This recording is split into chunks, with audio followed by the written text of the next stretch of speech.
and welcome. We are Multiverse Prose, and we are so excited to be able to be a part of Wyvern Gaming's beta test for their new Stargate RPG.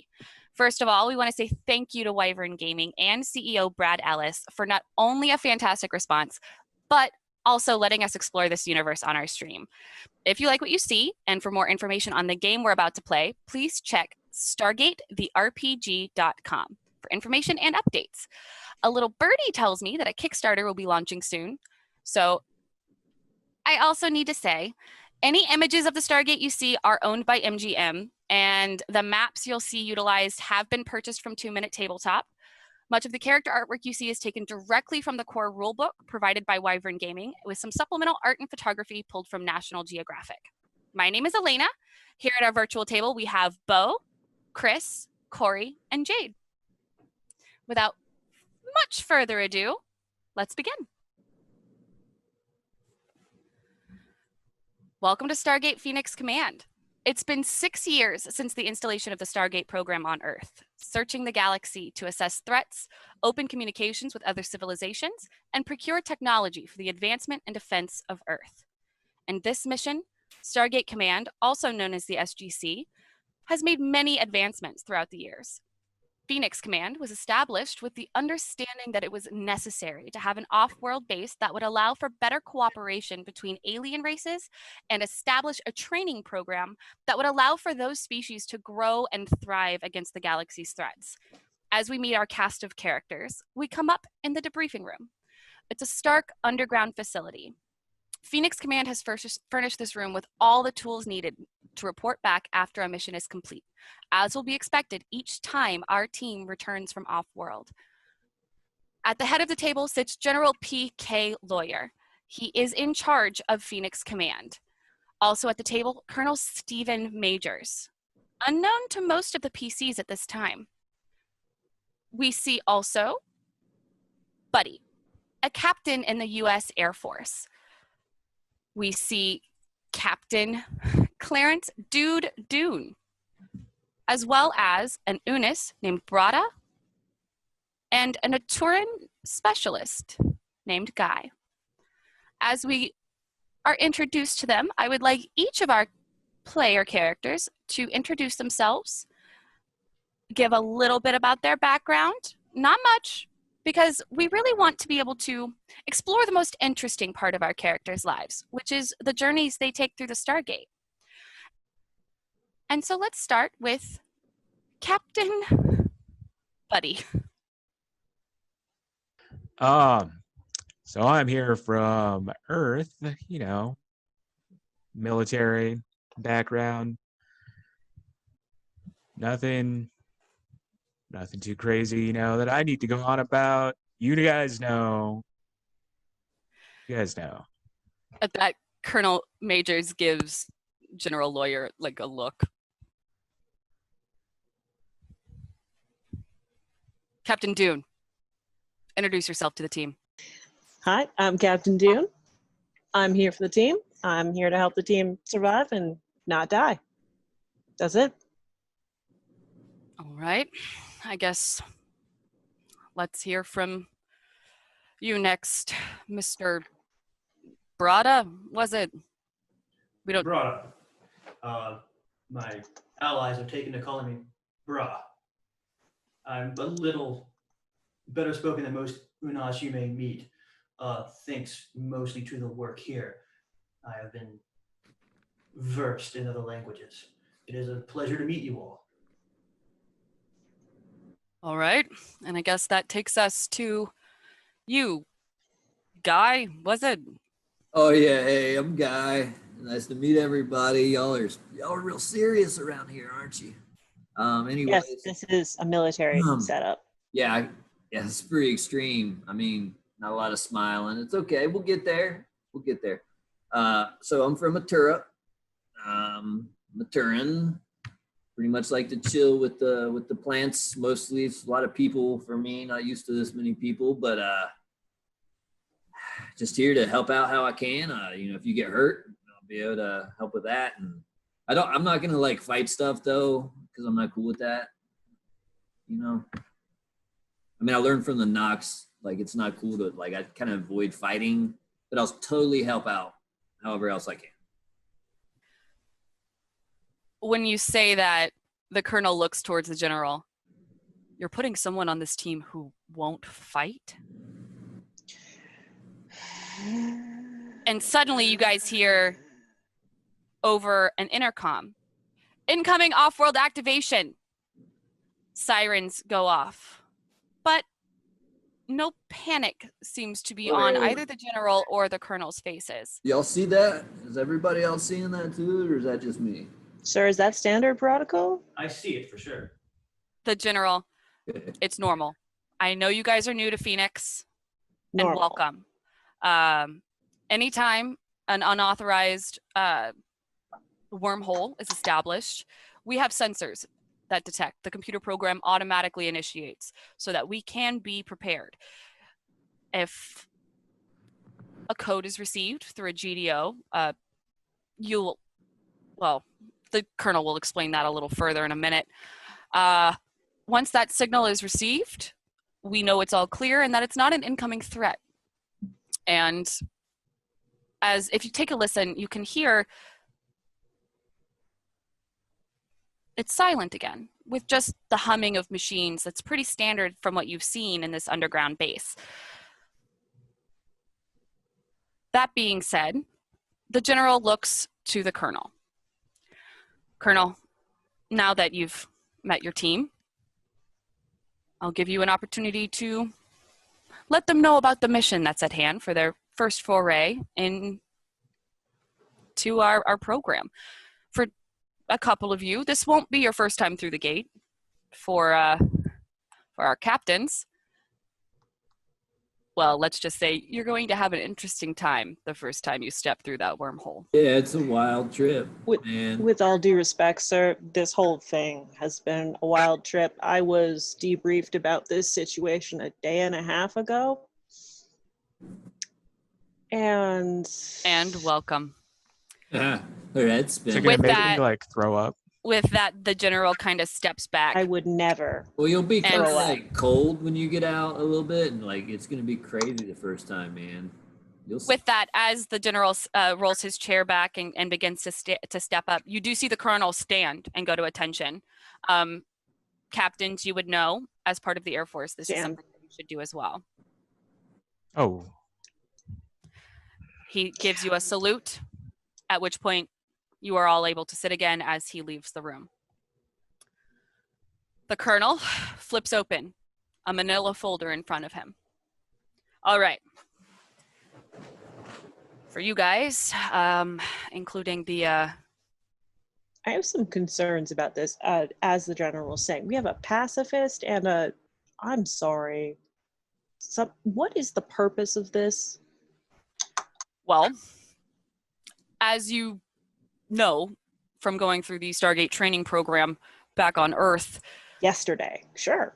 yeah, it usually takes a few more months than that. I'm not sure how you got through the program so fast, but maybe it was a recommendation. Who knows?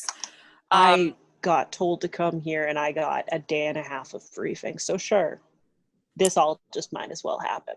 Well, this team has been put together by a psychologist who thinks that based on your profiles, you should interact well together. I'm Right on. going to be very curious about how Hey, that we're gonna meld. It's gonna be all works. good. It's gonna be chill. But Sure. All you right. fight for two people. It's fine. You know, listen, if you get hurt, I'll just help you out. And then if you need to fight, you can do that. If you need to, you should know. all right, here's Are what's you going a to happen. doctor? Do you have medical training?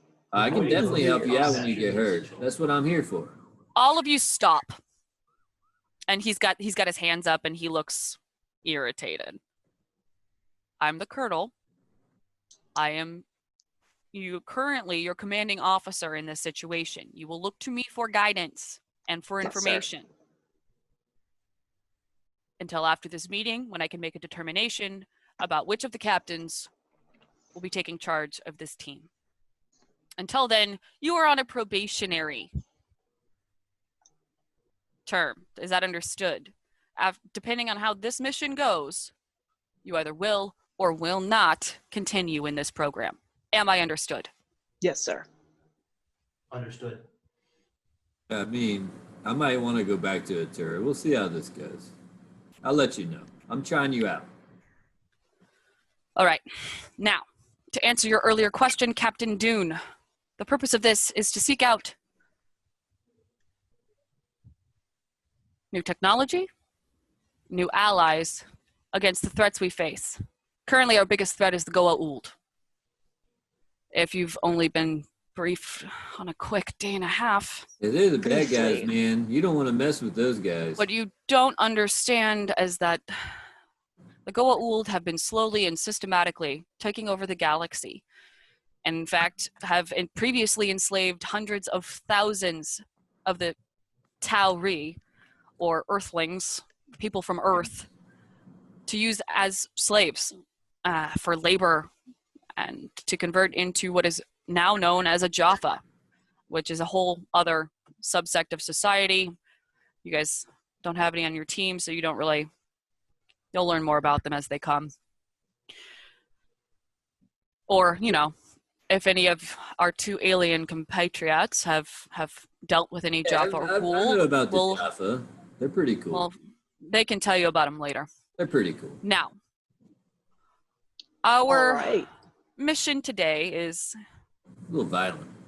relatively simple. And he takes a look at his folder, and he kind of reads through it a little bit. He's not, he doesn't want to speak before reading through it as much as he can. You can tell that it does kind of look like while he knew what was going on and what was going to happen, it doesn't quite look like he'd read through of this as much as maybe he should have, if that makes any sense. But more that he was more curious to see the team than much more than General Lawyer had told him. As he looks up, he says, all right, we'll be going to P9X490. The early probes show signs of settlement and civilization. We haven't sent a team through yet. That'll be you. We will be making first contact Whoa. with whatever civilization we might come across. Awesome. However, All right. Exciting. interesting to note, the probe saw some abnormalities. There was a large structure not too far ahead of the gate that seemed old. There was old. I am not a archaeologist or any of that. I'm not going to try and tell you what civilization it's from. Not my strong point. But we do know there's some sort of technology. We just don't know how advanced. So we'll want to be very careful in making our first contact. Did the structure The other react to the abnormality, probe? what was that? Did the structure react to the probe? It did not. The other abnormality, we did see some sort of bodies. They look, well, looking at these pictures, I'm going to tell you, I think it's a Jaffa. But we won't know until we get there. So we're going to go through on high alert. Be ready and wary as we approach the gate. Now, the fun part. And he stands up, at which point, captains, you would know as a ranking officer, you would want to stand. You don't necessarily need to salute, though. You would stand, I salute anyways. He's in charge. I just So- stand. which would allow you to go back to a resting position. Follow me. We're going to go get our equipment for loadout. We leave in 0300 hours. That's a lot of hours. Yeah, like, I say that to Guy and Bra. That's just like that's a lot of hours. He shakes his head at you, knowing that you're being sarcastic. And as he stands, he walks to the door. I'm still trying to figure out what hours are, man. It's an accumulation of minutes. Yeah, we don't have those. You guys don't have time? I mean, we It's have got crazy. time, kind of, but like not hours and minutes, though. Well, do you know what a second is? Because a minute's just an accumulation of seconds.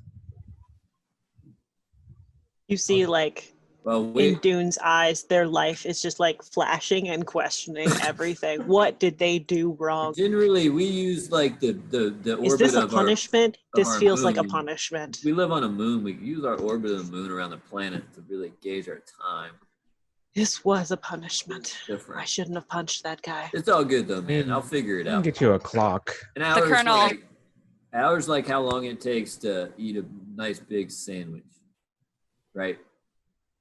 That's Like a a pretty really big really big sandwich. sandwich though. Like That might be a digestive problem sandwich if it's going to take you an hour to eat. I heard y'all got ones that are like a foot long. I hear there's gear. Let's pack this up and let's get ready. Let's get our specs on, sir. I'm excited to go through the gate. I agree. We should bring a sandwich. Thank you, Captain. Sure. If you would whatever. follow me, I can take you to the armory. I get up and equipment. scoop out whatever pamphlet, whatever stuff I was You given on the each, table, he would. and I load You up. each see that in front of you. There is a manila folder with information. There's not much in there other than the planet distinction, the P9X490, and then some photos that the MALP, the probe, has taken. That looks like a Jaffa. Better be careful. I look at it briefly and then I follow him, paying attention because he's in charge.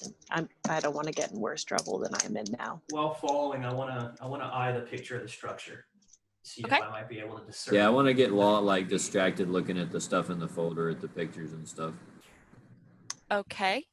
For anyone who, while walking, make me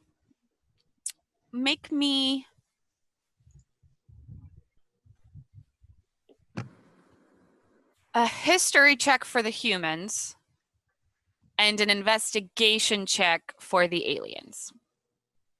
I got a 21. Yeah, that's a natural 20 there. So Brada, you've not seen this before. It is an unfamiliar civilization or period time.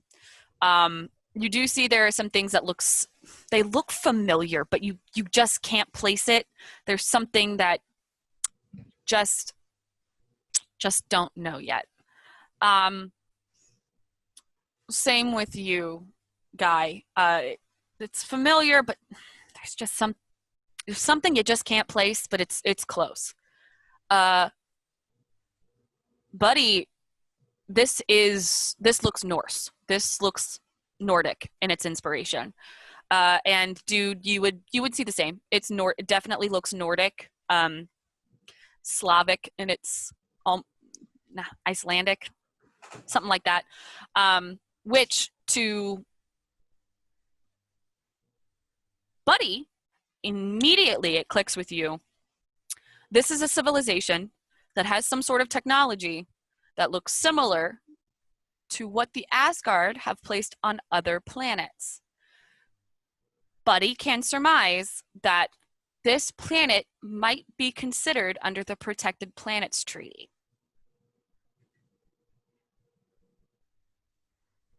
I would like to relay my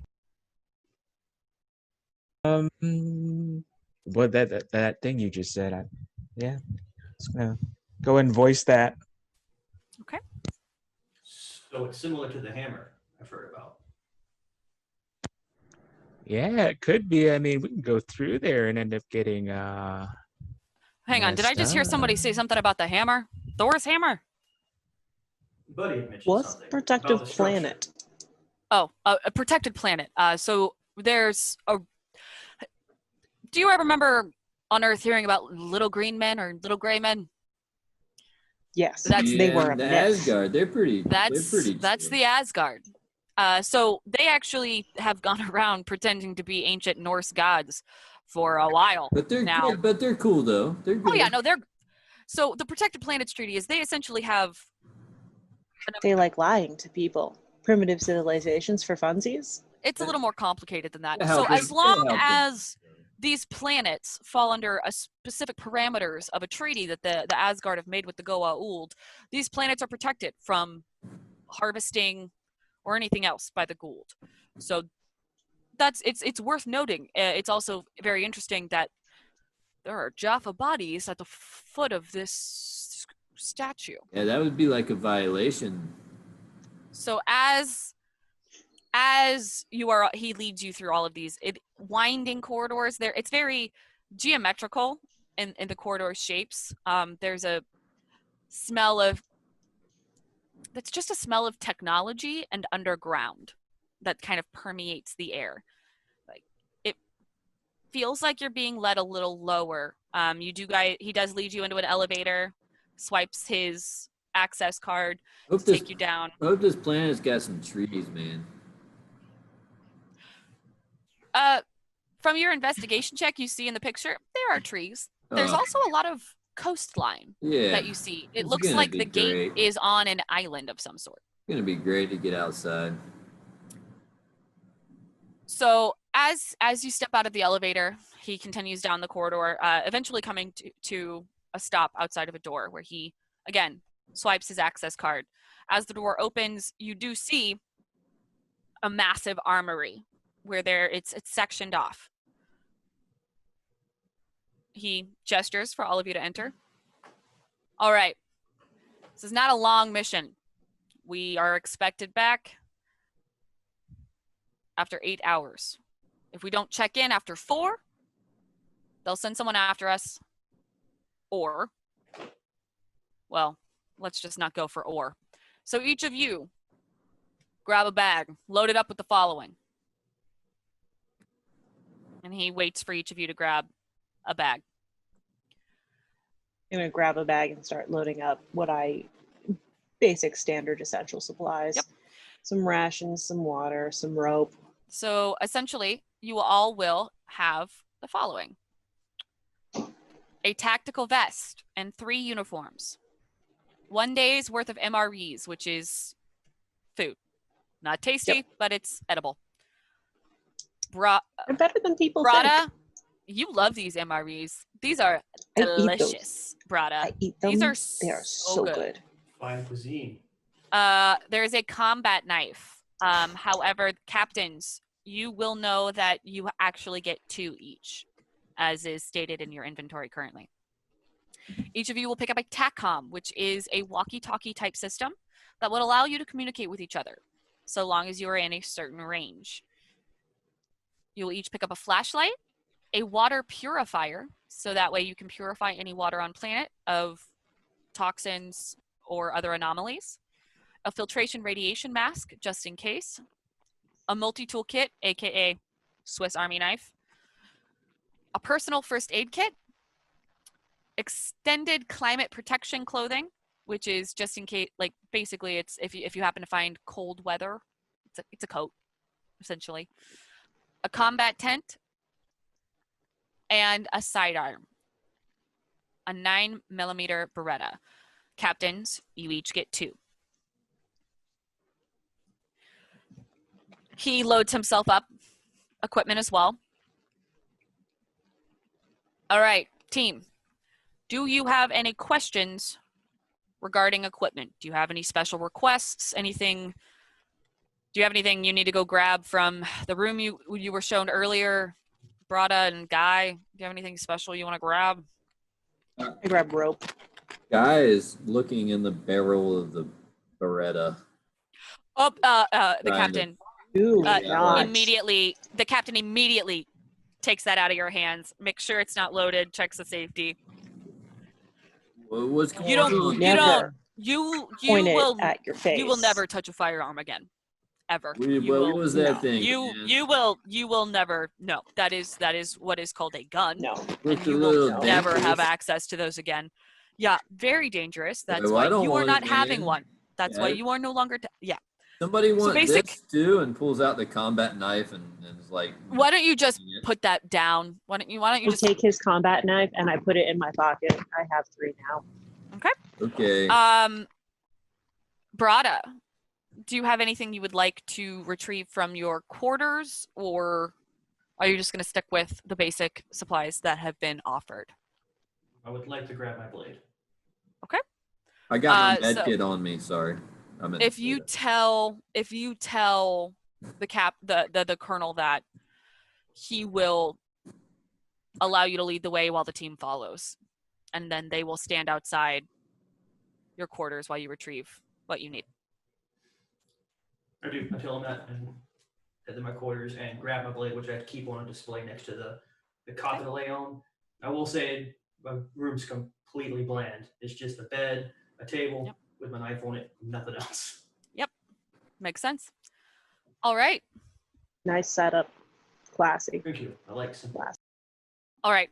Once Brada has exited his room, the door has shut. All right, team. Now the final step to loadout. I will take you to the changing areas. I'll show you both to the men's and the women's. Back on Earth, there's only one changing room, and we have shifts before and after meetings. Luckily, they've installed one for each. It's great. Makes life so much easier. No waiting, no back and forth, no sitting Yeah, I and imagine stinking so. while somebody else gets first shower. All right, follow me. And he leads you back towards near the armory, but it is closer to the elevators. As he directs you in, here's after briefing. Here is where you will come after you return your supplies to armory and everything for checkout and check-in. Am I understood? Yes, sir. Got it, man. Understood. In that case, head on in, get changed into Stargate Pheonix uniform. Please make sure you're loaded up with your tac vests as well as everything. Brada, Guy, if you need help figuring out how to make sure your TACOM is properly installed as well as anything else, I think Talk I to got Guy. this, man. He's got the vest I mean, on talk to- backwards. He's got his head through the hole Buddy. in the arm. you Sounds guys are good. I standing turn outside. around and I go to You guys the are shower. standing outside. You are not in the dressing rooms yet. I'm just putting As- this vest on. This is how it goes, right? Buddy, Brada, you seem very competent. If you could help him, and he The will zipper goes in the front. usher all of you into the changing rooms. Zipper. Dune has already gone in there and she is changing and ignoring this all. She's just like counting down. I mean, 3 more months till I can request a transfer. I mean, it doesn't seem that long, but I've counted down longer. I can do this. Don't punch superior officers anymore. Got it. Did either of you Okay. think that Clarence would be a guy? You know what, When I heard man? name- I've seen a lot of things. I really don't know your Earth name, so I didn't know what to expect. It's a long name. She seems pretty cool, Yeah. though. Seems like she I could kick guess. some ass. I guess you would be the two to not ask about a name being weird. Yeah. Why? I mean, your name's Buddy, right? That's kind of. I mean, is that really your name? Yeah, it says it on my name tag. Yeah, okay. Can't put a fake name on a name tag. That's like against. I guess that's you're like right, a war man. crime, I think. Mine says Guy. It's nice to meet you, fellas here. Like I said, I'll try to keep you safe. Try to keep you healthy. As he's mentioning about keeping us safe, I want to make sure that his uniform is going on properly. All right, Helping make a him in any way make I a can. make a perception check. Yeah, he's got his pants on backwards. He's not used he's used to pull up pants. The zipper is weird. The It's vest pretty is just comfortable, flapping man. open in the back. It's like he's got the solid part on the front instead of the zipper. See what you did here. You can just zip in the back when you need to, works. That's not the way it works. I want to say Dune has already finished her shower, all of her stuff. She's dressed and she's in the waiting area at rest position with her clothes and her setup completely done and ready. And she's just at ease waiting and being like, Oh. I bet it's going to take him like solid 10 minutes to finish. Correct. I'm gonna be here a while. The colonel is standing next to you. I don't know. We're just how- You quietly hear us making from out eye there, contact. like this. We're just like, how fucked is this Oh, team? okay, good. That makes. I'm gonna sense. have a struggle keeping them alive, aren't I? All right, we figure it out eventually, like 15 minutes later. Yeah, I would say about 15 minutes later, the three of you now exit. We still haven't spoken to each other. It's just quiet eye contact of like, no. All right. Now that we have our gear, we're in place. Let's head down to the gate room. We are scheduled to leave in the next hour. I don't know how all of this took this much time. This usually takes 15 to 20 minutes, but you know. I timed. It took 45. This is so uncomfortable. I heard him talk about pants for 10 minutes. This You'll can't get be used to right. it. Are you sure it doesn't No, go the other you- way? You are, this is what it is supposed to look like, Oh gosh, guy. it's like I'm being crushed. Ah. All right. I come over to him and I make sure the straps on his backpack are all nice and secure. Ah. And they're just a little too tight Hey, now, man. all of them. Like That's I make sure worse. all of his straps are in That's place. worse. Oh, Good, safely this secured. can't be right. I double checked the other two guys, but you guys are Really fine. can't be He right. just needed. The Colonel Majors just takes off. He's just walking. He's not even, he at this point, he doesn't even care if you guys are following him. He's just walking. If you follow him, he is in fact leading you towards the gate room, where you will wait until it is your turn. There are no other teams scheduled to leave necessarily, but they will make sure there is a waiting room and a timeliness that is followed, because if unscheduled off-world activations exist, chaos exists. This is again a military base, first Colonel, and foremost. Yes, I'm gonna Captain. say I come up behind him afterwards, and I've been standing at rest. How many other teams do you have in this base? Just wondering. Outside of yourself, there are 9 other teams currently Active? active. Correct. There are formations for multiple others. If for any reason this team does not work well together, and well, obviously you all have met some sort of standards, I'm not sure what they were, to be placed on a team in the first place, but Man, I heard that. I can do stuff. I'm sure you can. Yes. But there are 9 other teams. You are not our flagship team. You are Pheonix 10.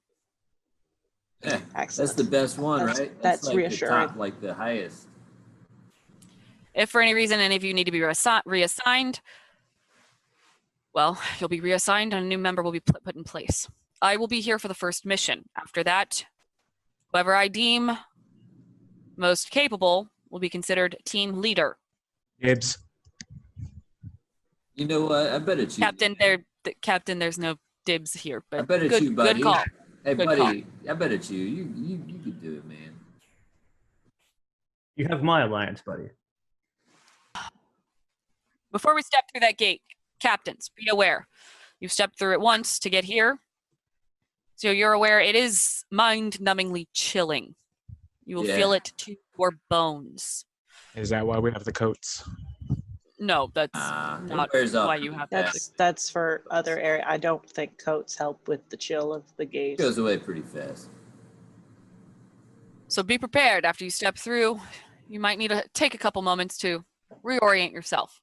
Make sure you look at your surroundings before making any actions. Again, this is a first contact scenario. We want to do our best. If there is a civilization on the other side that has had contact with the Asgard, it is also important that we not try to dissuade them about the Asgard being their gods. It is very important. Most of the time, those civilizations don't have the technical understanding to be able to move past. Also, Right. it's honestly That's- it's more helpful for Seems them. like a hassle. It's a thing. Like, honestly, trying to explain it. I was on a mission once back at the SGC where someone tried. It was not worth it. I It was feel not like worth it's the a headache. lot Yeah, of headache Yeah. and struggle, and it's just not worth it because Yeah. no. not worth the headache. Let's just let them have their thing, man. All right. I'm not here to judge which anyone's point- weird religion. You will see the gate does begin to whirl. And with each symbol that is locked into place, a light appears at each corner, each portion on the gate. When the final symbol is locked into place, the symbol at the top, a massive, almost flood-like, it looks water almost, rushes out of the gate before settling back into a crystal fluid blue surface. All right, team, let's load out. At which point he begins to walk up the metal gate, tread, the metal tread of the floor that leads up to, at a slight incline, up to the surface of the gate. Anybody want first honor? I'll take first step, sir. I'm gonna go in brace, and I think I pick out one of my guns, and I have it at the ready position just in case. Okay. I think I'm gonna Am I stay gonna- with this big guy. Go through. I You pointed. feel, as you step through, you feel a pull where everything has been broken apart, and you are literally dissected to molecules, and it's this whoosh, and seconds later you step out on the other side. You see before you, it's idyllic. It's a beautiful place. Do the rest of you follow? I'll go in next. Follow behind the big guy. As Brada goes through, though, he tries to look not threatening, more of like he's just arriving with a presence. So he just holds his hands and kind of just goes through. Okay. The colonel. Dune is still in the ready position. She's like got a gun down. She's like ready. And she's looking around, just being real The colonel looks at you, buddy. watchful. Okay, I'll gonna go? I know what that look means. Just walk through nonchalantly. And he'll follow behind. Dune, as you've come through at the ready position, you see coming through, stepping through, first Brada, then Guy, then Buddy, and then the colonel, before whoosh, Oh, and now the portal is empty.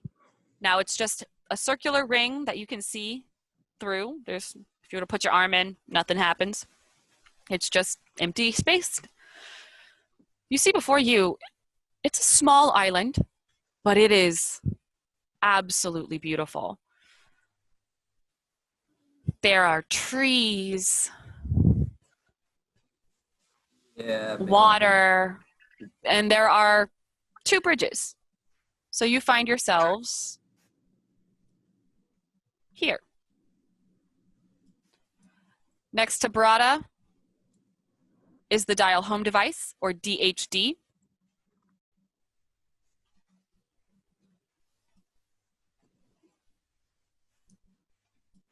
Ahead of you is in fact a stone pillar.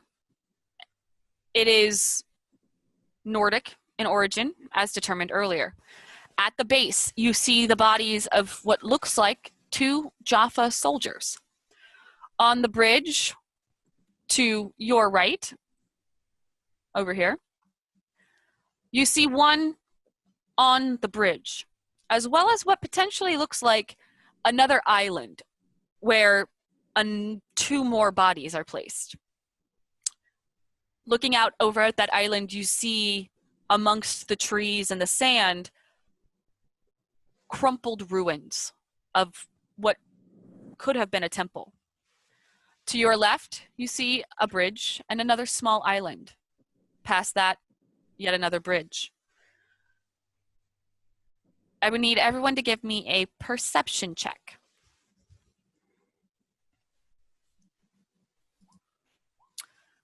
Brada, easily in the distance, this behind you through the trees, you see the inklings of a civilization, of a village, a town. There's a town off in the distance. What happened to Good these point. guys, man? I want to check out the bodies and see if I can Yeah. figure out. Can we examine the bodies? You can. Were they killed here or I'm gonna just see if I placed can here? figure out what killed them using my medical background. Give me an investigation check.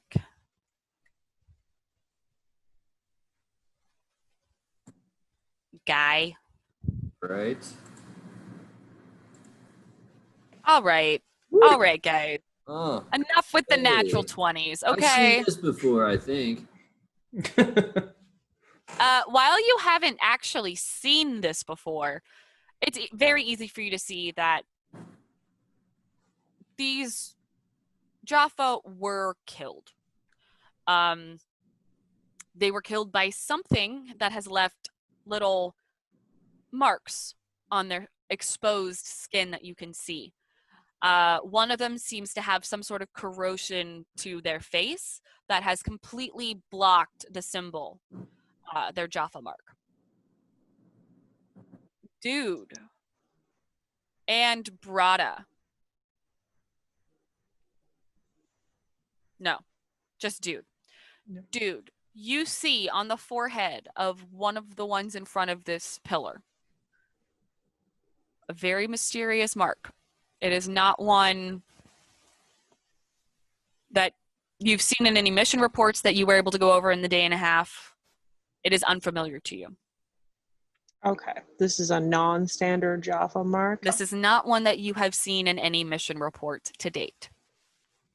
All right. All right. I'm going to point it out and point it to the other people and be like, this Jaffa had a weird mark on his head. Is this standard? I did not see any in any of my briefings. What's the mark look like? Like a skull. I don't know what system lord has a skull as their sign, man. It's supposed to represent who they serve. I'd like to make an insight, see if I might have heard or seen anything. Make an insight at disadvantage. Oh, I try to figure it out too.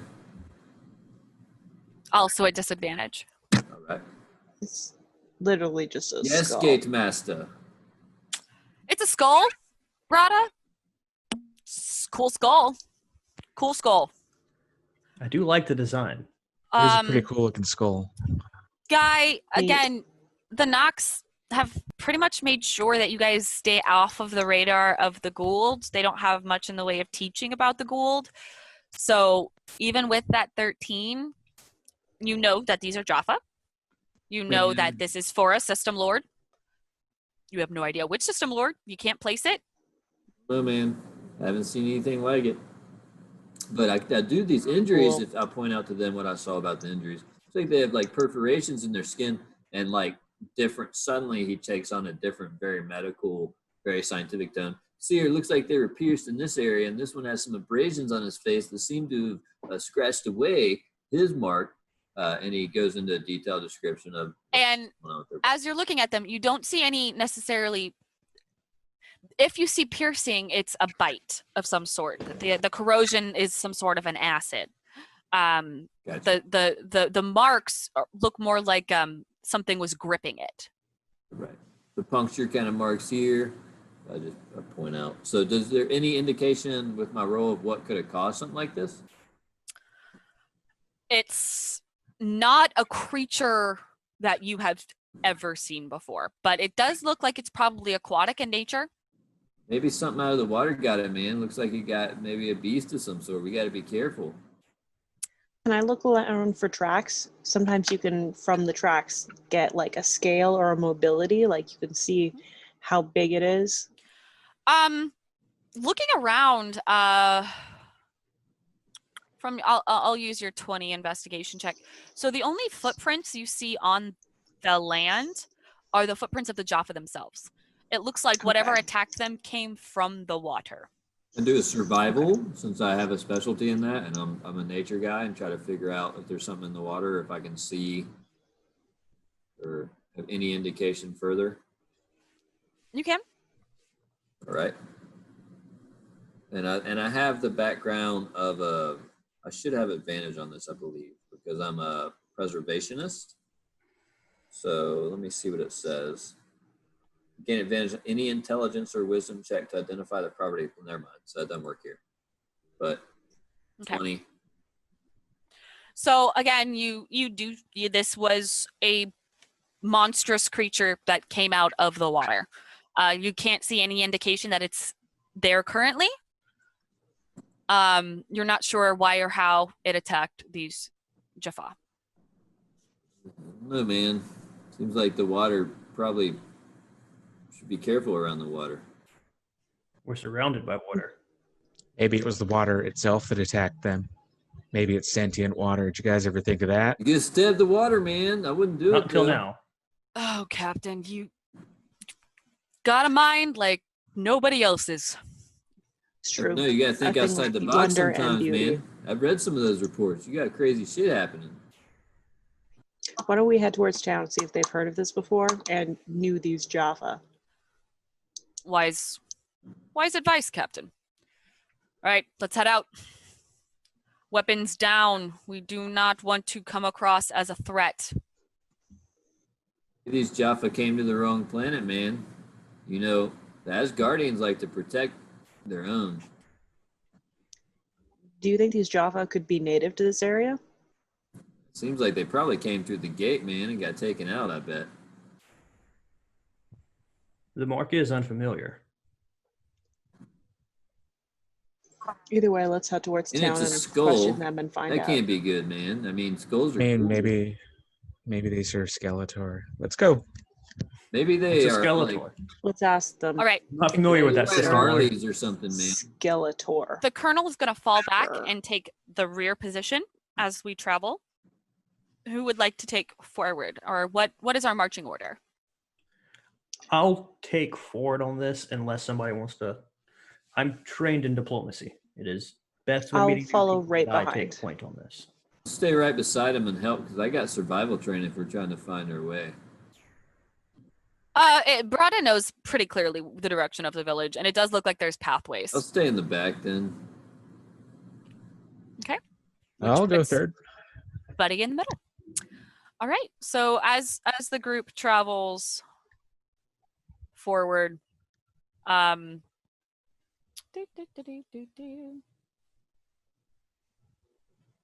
you cross the first bridge. Nothing interesting happens. As you reach the second island close towards the mainland, I would like everyone to roll a perception check for me. Can we say I'm observing and keeping watch? Because that's why I've still got my weapon out and stuff. Nice. I notice everything. Not nice. All right. Buddy and Guy. In the distance off to the north, you do see what looks like be a rustle of the trees. But it does seem to be moving away from you. All right, there's something moving that way. It is heading towards the town. There's just people telling other people we're here. As long as you don't look intimidating, we should be fine. Is it big? Do you see something Trees were big? moving. I'm not sure what it was. It's a rustle.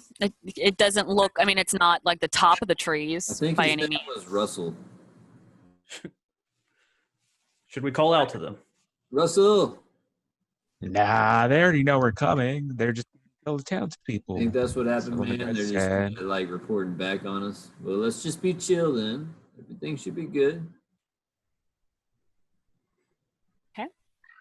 Speaking of after hearing him mention report back, I'm reminded that we're supposed to report back within 4 hours. So I do want to set my watch for 400 hours. Okay. Can do. Hey, you fighting guys? You Solid. gonna use anything off of them dead Jaffa over there? I mean, you got anything I want? Check them. I'm perfectly well equipped. Thank you very much. I mean, they look pretty well equipped. I guess we're good. I don't know what kind of stuff you guys like. I don't like taking from dead bodies too often. It just seems kind of, I don't need any. especially. I mean, how long have they been there? They What don't if it's really like all? Need it anymore. Robbing the dead is dishonorable. Yeah, I'm not sure they're gonna care, man. I'll do what's necessary to stay alive, but I'm fully equipped now. There is no They're need to take it. Jaffa. They don't have any honor.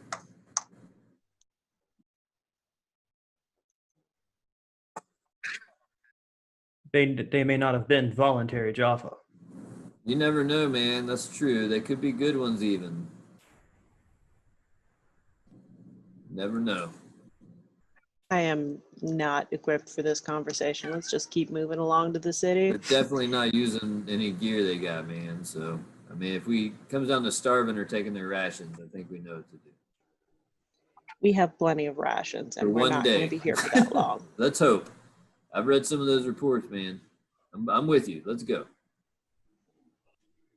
All right. They close it down. Same formation, I guess. As they walk off, I'm gonna quickly rifle and see if I can find any extra rations or anything on the Jaffa. What a Anything. Make an useful. investigation check for me. I'm like, Can we like leave the I'm a Jaffa thinking ahead behind? guy. 13. 13. All you see are there's staff weapons. There's some Nicketels. Each of these two in front of you have a Nicetel or a Zat and a staff weapon. They have.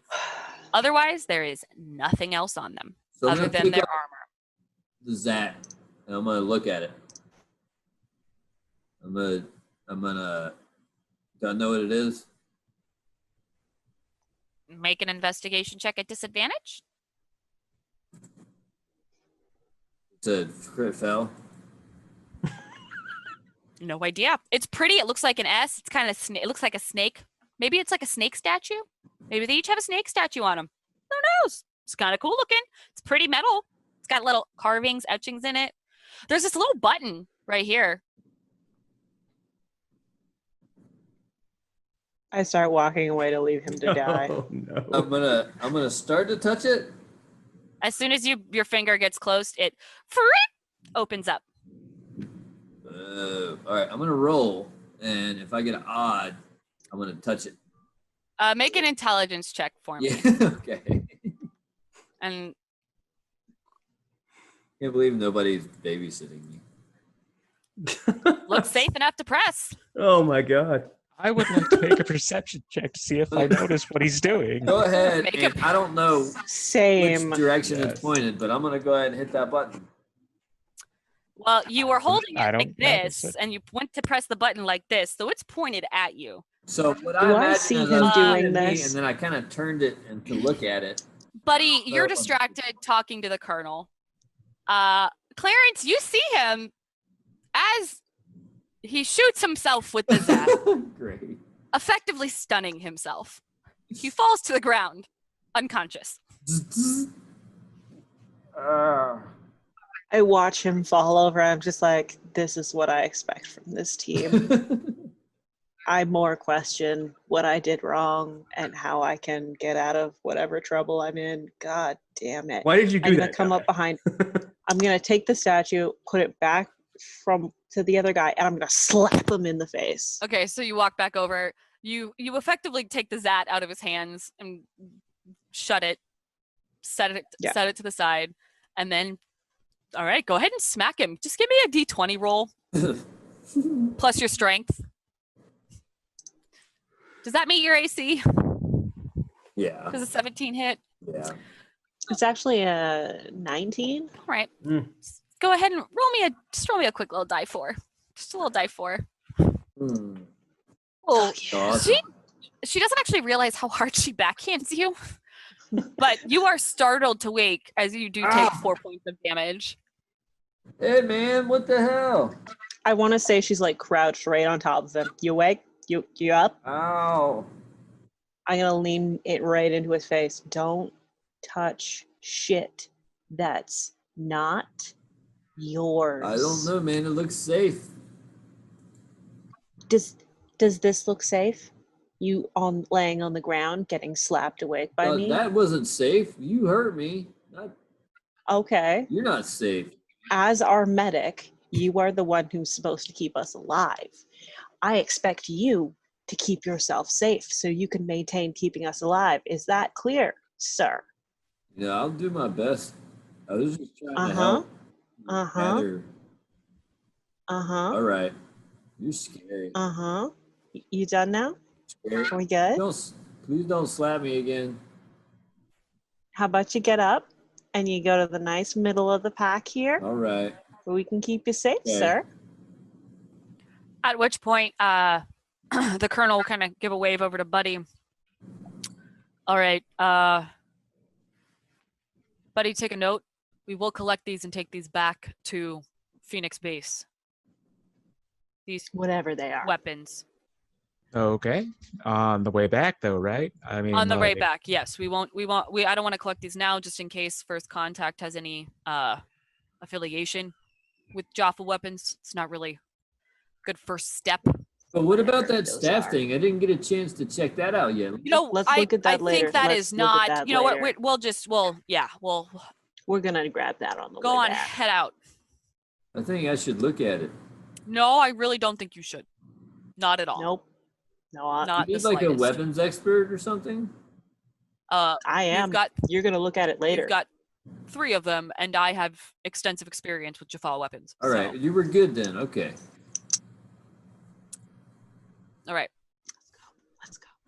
So, having had to backtrack back to the first island, you guys continue to make your way. You've lost effectively about 25 minutes to half an hour. So now you are expected to report back in about 3.5 hours. So you make your way back to the first island again, or technically second island. Nothing looks interesting. No Jaffa bodies. Just a nice, really pretty island with some pretty trees. Same formation. So we've got Brada leading, followed by Dude. Raw dude. Having been moved to the middle, Guy is following I'm Dude okay. My face with hurt. Buddy, and then the Colonel taking up the rear. That's scary. Having crossed the Slap. final bridge, you come to a pathway. It does lead both north and south. To the north, Brada is the village that you did spy earlier, shortly after passing through the gate. To the south, it just seems like wooded forests. Let us head north first. Is that the way direction of the city? Yes. Then let's go. As you come north, you see off to your right what looks to be an empty hut of some kind. It's got a thatched roof. Looks like it's in some sort of disuse or disrepair. Nothing really strikes an interest, but you do see a pathway leading further inland from there. Farther in the distance, you do see the makings of a town, a nice bustling town. There's fields and agriculture. Before that, you see a very large building with 2 small houses leading further towards the inland. It does look like if you were to look to your left, it's an ocean. That is a massive ocean that those 3 little islands are in. And it's beautiful. You see seagulls flying in the air. There's a brine that fills your noses. This is more like it. What kind of season are we looking at here? Like, what's the temperature, climate kind of thing? It's very temperate. It is warm, but not overly so. It's perfect, man. When the breeze comes in and like hits your tough exterior, it's a nice cooling. Like, it feels fantastic. Like, your bare feet, you can kind of like dig in the dirt a little bit, and it's got this moisture to it. It's like almost sandy dirt. Feels good between your toes. I agree, Guy. This is very much more like it. Can I As tell if you- the trees are healthy? No. The trees are healthy and the environment's healthy. There's too much ocean. As you guys proceed closer to the town, and you begin to pass this dilapidated structure, and then if you do look further to the right, I need everyone to just make a quick perception check to see how much of this you can kind of see. And Guy wants to check out the nature in the area and just see if it looks healthy to him. Okay. That's what he's interested in. All right, make a survival check. Can I do a nature? You can do a nature check. Okay. Buddy Distracted. and Brada, you both see that it does look as if the foliage, there's a section of the foliage that doesn't look as green. It doesn't look as bright. It looks like, and there's this one section of the land that has a completely different season almost going on. It's disconcerting, but not necessarily worrying. Especially Brada, you know, every planet's got its own abnormalities, its own little quirks that make it unique. Guy, everything looks pretty healthy. It's pretty good, pretty nice. You don't see any, I like it here, nothing's man. dying. Better in that base, man, and nobody's smiling. It's all underground and stuff. I don't know. What if they don't have rations here? What if they don't have sandwiches? Man, we shouldn't be here too long. I don't know. If they have sandwiches, though, they gotta have something to eat. That's a How can good they point. live, man? The rations are delicious. Maybe they just drink water. Maybe so. We're about to find out, I guess. As you Guess continue we'll have to find somebody. closer to the Ask them town, questions. you get to about here. Brada, if you were to check the timer that you've set, it does look as like it has taken about 30 minutes to proceed from where you crossed the final bridge onto the mainland to where you are currently, to give you any sort of amount of time that it took to travel. So you can make the So- assumption that you have 3 hours left. You will need to take at least half an hour to get back for check-in. So you have about 2.5 hours before you need to, at least one of you needs to head out, preferably two, because you never leave a man alone necessarily, to go Does check in. does my watch have the ability to set an alarm? It does. I would like to set an alarm to go off in 2 hours then. In 2 hours. Okay. I see what he's doing, and I'm also going to set an alarm for 2 hours, Okay. just in case, fail safe. Easily done. As you walk into what seems to be not necessarily like the center of town, but an open dirt space. There, what looks like a former standing pit is off to the right. There is again a trail that leads a little further north with some more houses. There's 2 thatched roof buildings to your left. The door opens to this extremely large building, and outside steps an older gentleman, probably in his mid-60s, with a full gray beard and mustache. His hair is long, it's approximately to his shoulders, and he wears leathers and furs. From first glance, it's obvious that this society is not too far advanced past what on Earth is considered Viking culture. As the team approaches, a few more similarly dressed individuals begin to trickle out of the building in the encampment. Suddenly, his arms reach up. Greetings, my friends. Welcome to Skadillion. Friends of Nord are always welcome here on Hey, our bro. island. Bro, you're up. You're welcome in this village. Please, come inside. As fairies, you are welcome to feast while you bring us news of Nord's victories. And he opens the door and ushers you in. As we go in, you have a very beautiful village. It brings great joy to hear that the fairies are pleased. Thank you. Please come in, enjoy food, ale. We have freshly caught venison, cooked and ready to go. What are they calling us, man? We are, after Why? all, the fairies, guy. We are? At which point Colonel speaks up. Yes, we are fairy friends of Nord.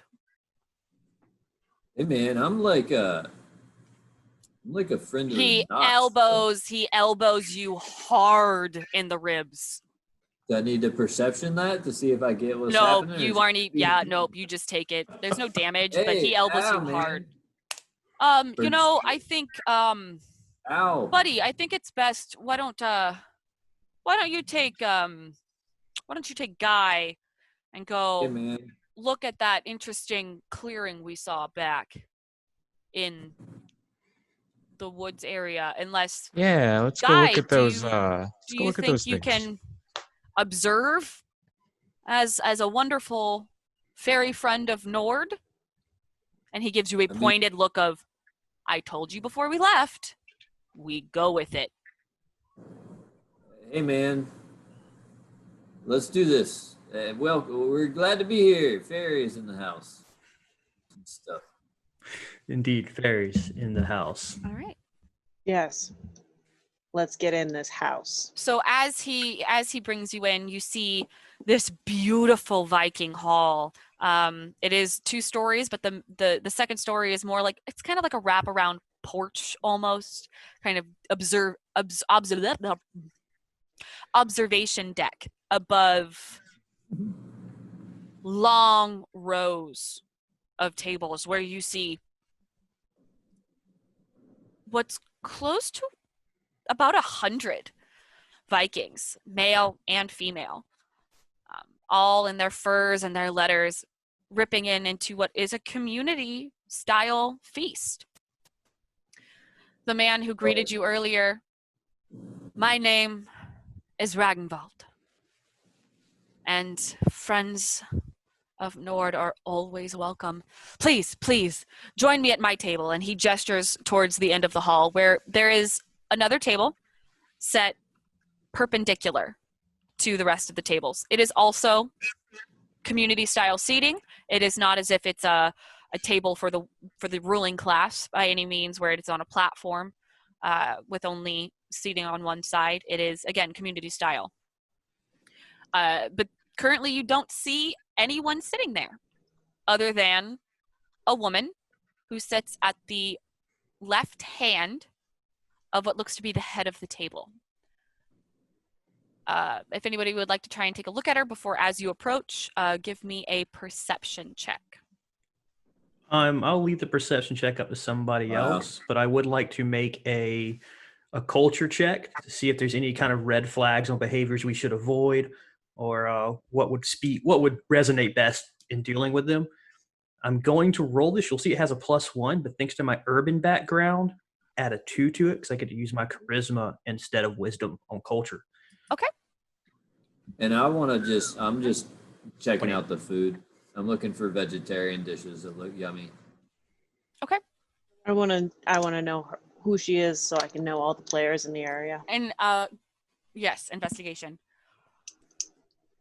I'll start with dude. We'll go in the order of rules.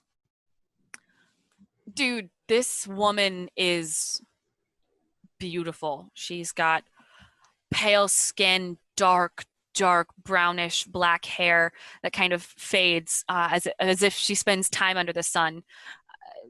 Sometimes it's like she picks and chooses where she spends her time based on how the natural bleaching of the brown at the tips as opposed to the super dark at her more roots. She is not necessarily in furs and leathers, but she does wear a beautiful gown that is cut away, and there are leathered leggings underneath, as well as boots. She doesn't wear much in the way of jewelry, but she does have a large bone blade that is resting next to the table. It has been kind of leaned in a symbol of, I won't use this, but I can. Again, she is, with that natural 20, she is striking. She looks fast. She looks very wry, as it were. Does she look like she fits there? Like, am I looking at one of those Nord things that's like in camouflage? What you see is, she doesn't necessarily stand out as she doesn't belong. She looks like what some consider a town treasure. Right. Buddy, this girl hot. She's hot. Yeah, I'm more interested in the food. But yeah, you're so distracted. You mean you don't really get other than, oh, yep, that's a hot chick. That smells so good. Brada, you were specifically trying to figure out with the culture check. Yeah, I want to get a feel for basically any red flags we should avoid. If I can take a look at this, the decorations, the way the table's set up, the way everyone's behaving, even in regards to how this woman seems to have been set aside almost with more reverence than anyone else. Is there anything that says, don't do this, do that, perhaps they value this more than that kind of thing? In the few mission briefs you've been able to read, you would know from that natural 20 on that, but that 19, it's not a natural 20, that 19 from that, you would know that specifically, you have read that on other planets, how the Asgard and the Asgardian protected planets, they don't call the gold. Okay. They are called the Ettins.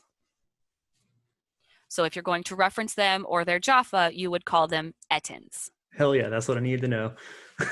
Yes, you would know that. You would also know that her being placed at this table doesn't necessarily make her super special, but it does mean that she's probably somehow related to the chieftain or important person who greeted you. Guy, all you see is a lot of roasted meats. There's not really any plants on the tables. There's this like brown and white stuff that looks like it's got some like flecks of something on it that people are eating. That's like a side thing, but I don't know. It's super close to the meat, so you don't know if maybe it's just another kind of meat. Who knows? It's a lot of meat. A lot of meat. You don't see any green per se.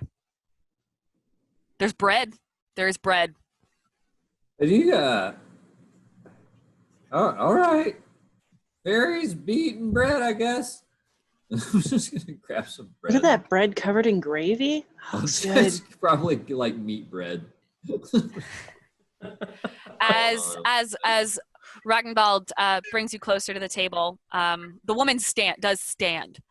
She kind of gives you a nod. Ragnvald looks at her like, "What? No." It's just silent. I offer a high five. She looks at you. Give her a bro nod. She sees it, gives you a nod back.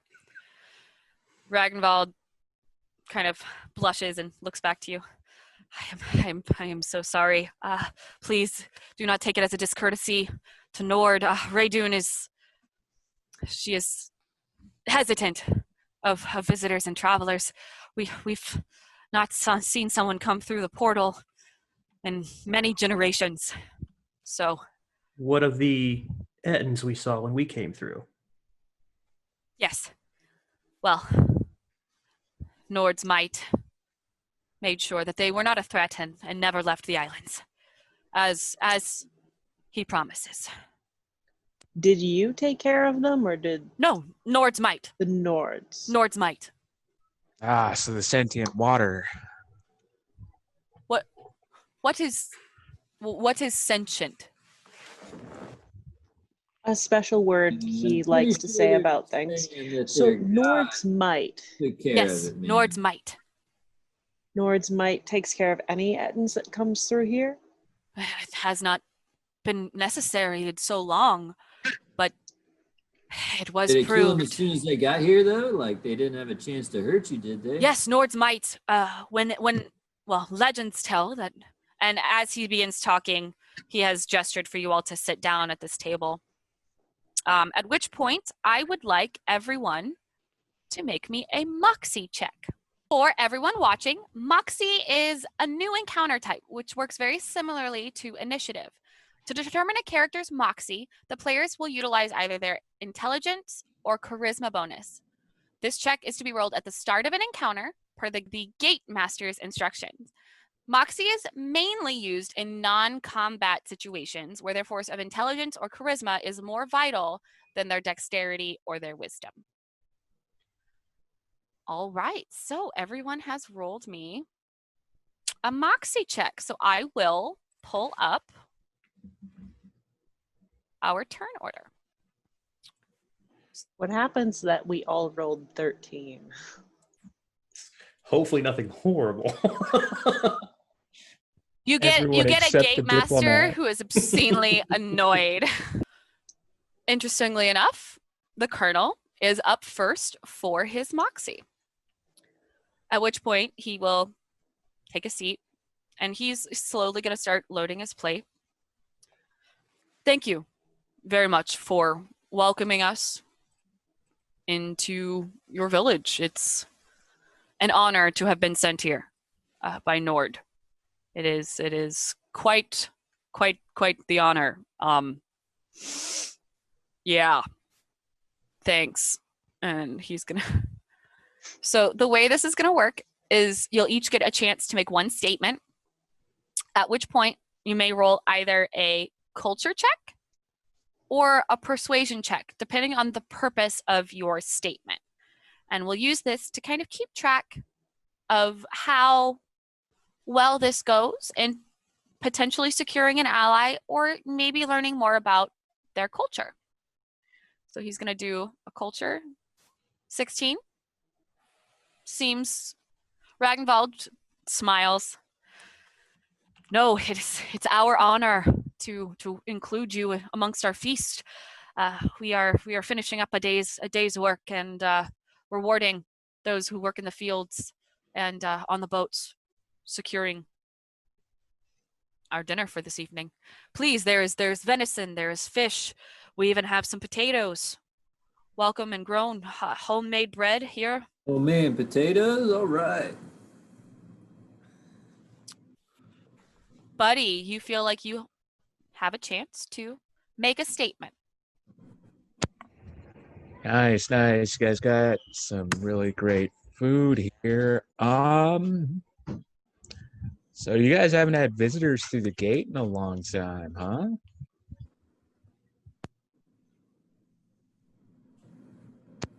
Make me a persuasion check.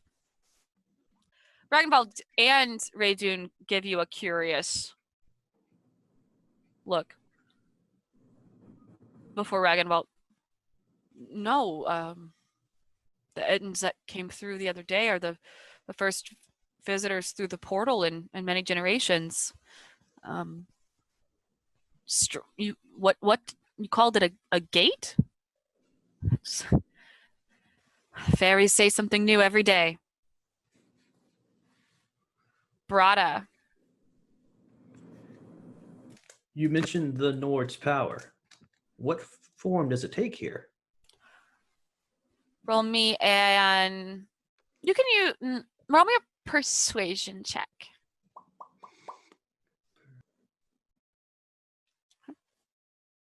Okay. Nord's might it's a glorious sight. Well, when we first saw the beacon activate, we dropped everything and ran from the fields to watch the beauty as the Kraken emerged and smote the enemies. Can I make an insight on if I know what a Kraken is? You may make a. I mean, I know what a Kraken is, but I don't necessarily know if Brada knows. You may make a history or survival. Ooh. Well, they're both the same. Let's go history. Ugh. Who knows? It is a mystery. That is strange. I will think about it as I chew on this haunch of meat. All right. My dude. Dune is gonna also grab a plate and she's gonna sit down so she's in the mix of it. But can we say Dune knows what a Kraken is or what we would think a Kraken looks like? Make a history check. Oh, from like the English version? Make a history check. Fuck. I mean, you know of a really good rum called Kraken, and it's got like an octopus on it. So maybe it's that. Kraken is just it's great rum. So good. Not really. Oh man, I'm like dreaming off about the rum for a minute there. I could be drinking that instead of this. I take a big bite of my meat, but the meat is good here. So Kraken, that it only attacks those that are,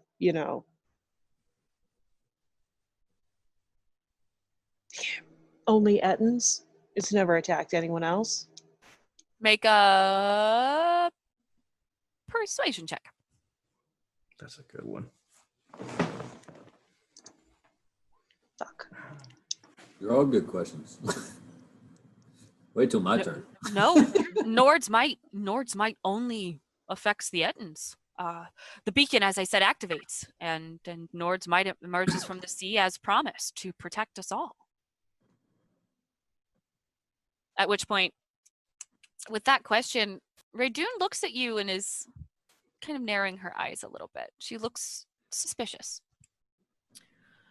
Finally, we'll have Guy. Finally, Guy has been distracted trying to look for the potatoes, but they're covered in gravy, like meat gravy, right? They are covered in venison gravy. You have bread. Absolutely. Yeah. So I was kind of trying to scrape away, but as I'm doing that, and I've got on my face potatoes, I look up and I see finally this beautiful woman. What was her name again? Raydoon. Reidun. Whoa. I have no inhibition, so I just wipe the potatoes. What's your name, lady? You sure are pretty.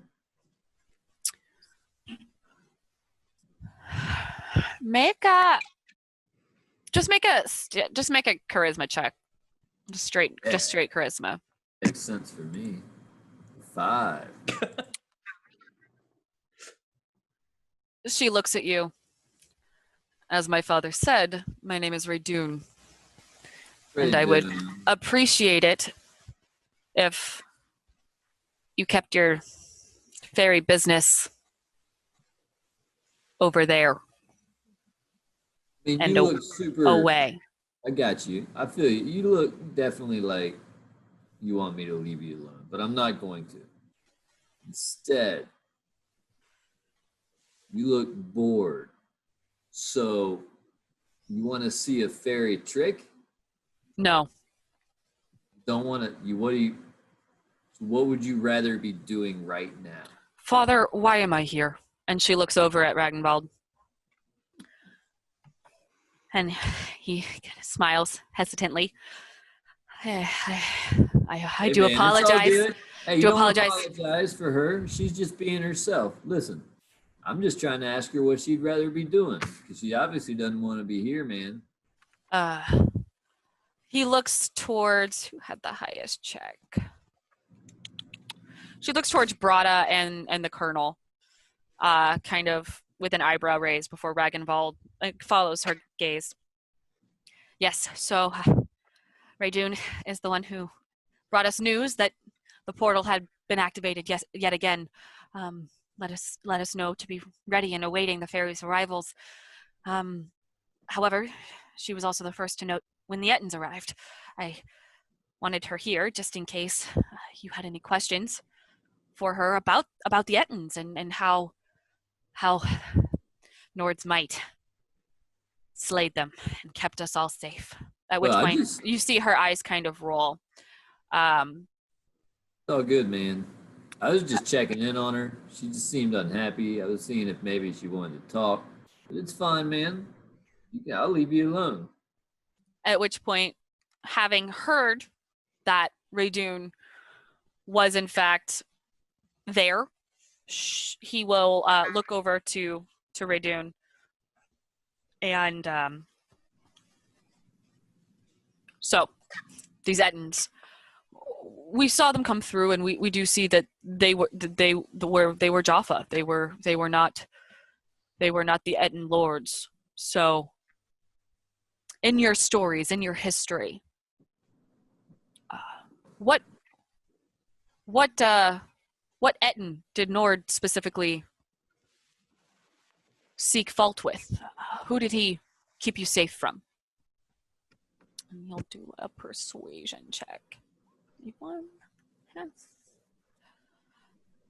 At which point, Ragnvald will look up and, well, Nord's might keeps us all safe as on the seas and in the fields. It keeps us wealth and plentiful and makes sure that our harvests stay strong.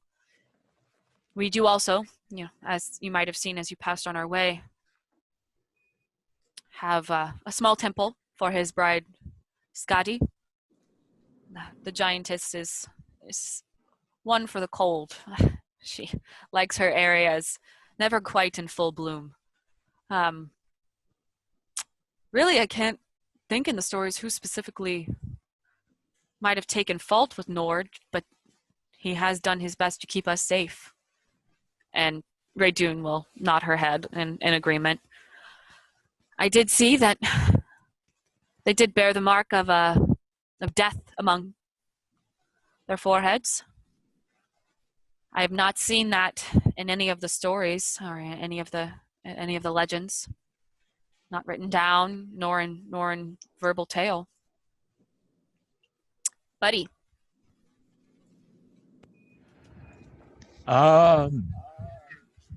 Yeah, so I mean, if you want to tell us anything that you found particularly interesting about the Kraken attack, that'd be fine. Or you could, I mean, we'd enjoy that. But if you want to leave, you don't feel like you have to here. Make a perception check. No, not perception. Persuasion. Make a persuasion check. Oh, Beautiful. what? Double crit. At which point Raydun will begin to speak as Ragnvald kind of gestures to her. It was amazing. 4 of his arms raised up. I never saw his face, but as the Kraken's arms arose, it seemingly managed to strike 4 of the Ettins at the same time. It was quite a sight. At one point, a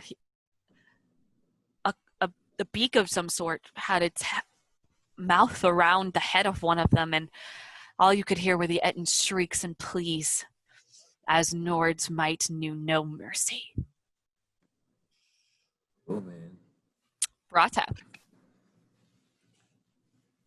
You said you were the first, Raydun, when the Ettins came through. Did you hear them? Did they mention any names? She thinks for a second. Make a persuasion check.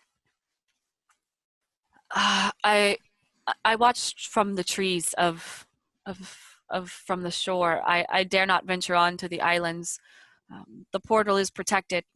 Nord has always warned that getting too close might. Well, there's a reason we no longer visit Nord's temple.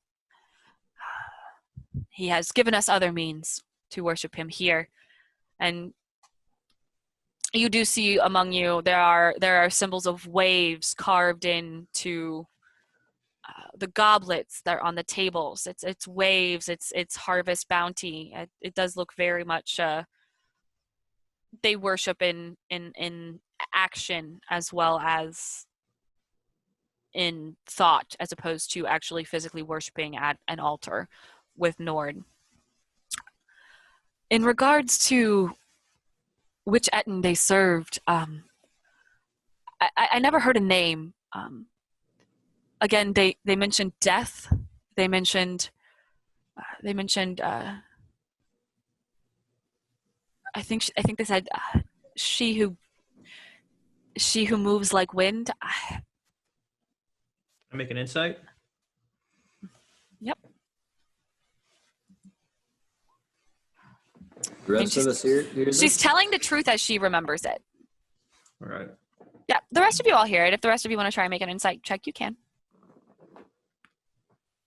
See if that rings any bells for me.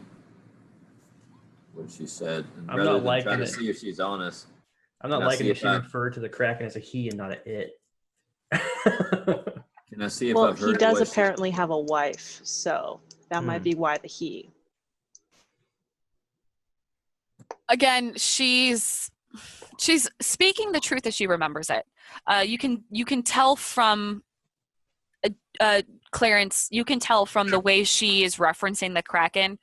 It is Nord's might is how the Kraken is referenced in their lore, which means that the Kraken is a sort of personification of Nord, which is why she would refer to it as he, as opposed to an it. She doesn't necessarily realize they're not culturally advanced enough really to realize that this is A separate animal. this might be a separate animal as opposed to the god's strength. It's just like a manifestation. Correct. I wanted to more think about what she actually said and see if I could make any connections with death and the wind. What'd she say? She who moves like wind. She moves. See if any of that rings a bell for me. Make a history check for me All right. at Yes, ma'am. disadvantage. Ma'am, Gate Master 8. It's a Gould of some kind. It is a Gould who might be, I mean, they said she who moves like wind, so maybe the Gould's in a female host. Death, man. That's a pretty scary name, man. Radian continues. They mentioned death. They mentioned she who moves like wind. I mean, they said something about testing limits, but that was really all I heard before the beacon activated. And Nord's might came to ensure Yeah. our safety. Failed test, man. Yeah, that test failed. Dude, So the beacon activated automatically. You didn't activate it. make a persuasion. If you're gonna ask a question, make a persuasion. If you're asking about something about their culture, I'll say make a culture check. So just for future reference, guys, if you're gonna ask a question that's not Yep. necessarily specifically about their Nordic culture or about Nord himself, it'll be a persuasion. Otherwise, culture.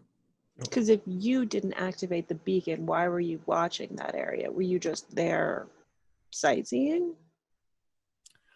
Well, I mean, I've always been curious about how the portal works. I mean, it's stories. No one's come through the portal in over 200 years. I guess curiosity got the better of me, and I've always been good at hiding. And she kind of looks at her father, and her father's like,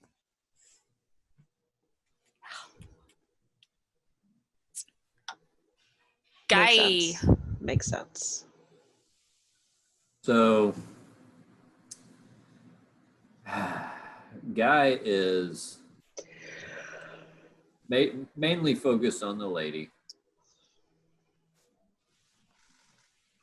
So, these guys, they come through, right? And then suddenly, Kraken appears, takes them out before they can do anything.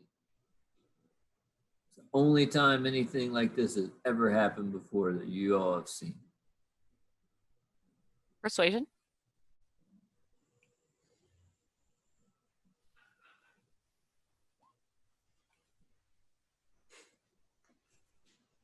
Six. As I said before, the portal hasn't activated in over 200 years, and as the stories tell, Thor's might is only activated when an Etten comes through and threatens our safety. There's no reason for the beacon to activate if an Etten is not nearby.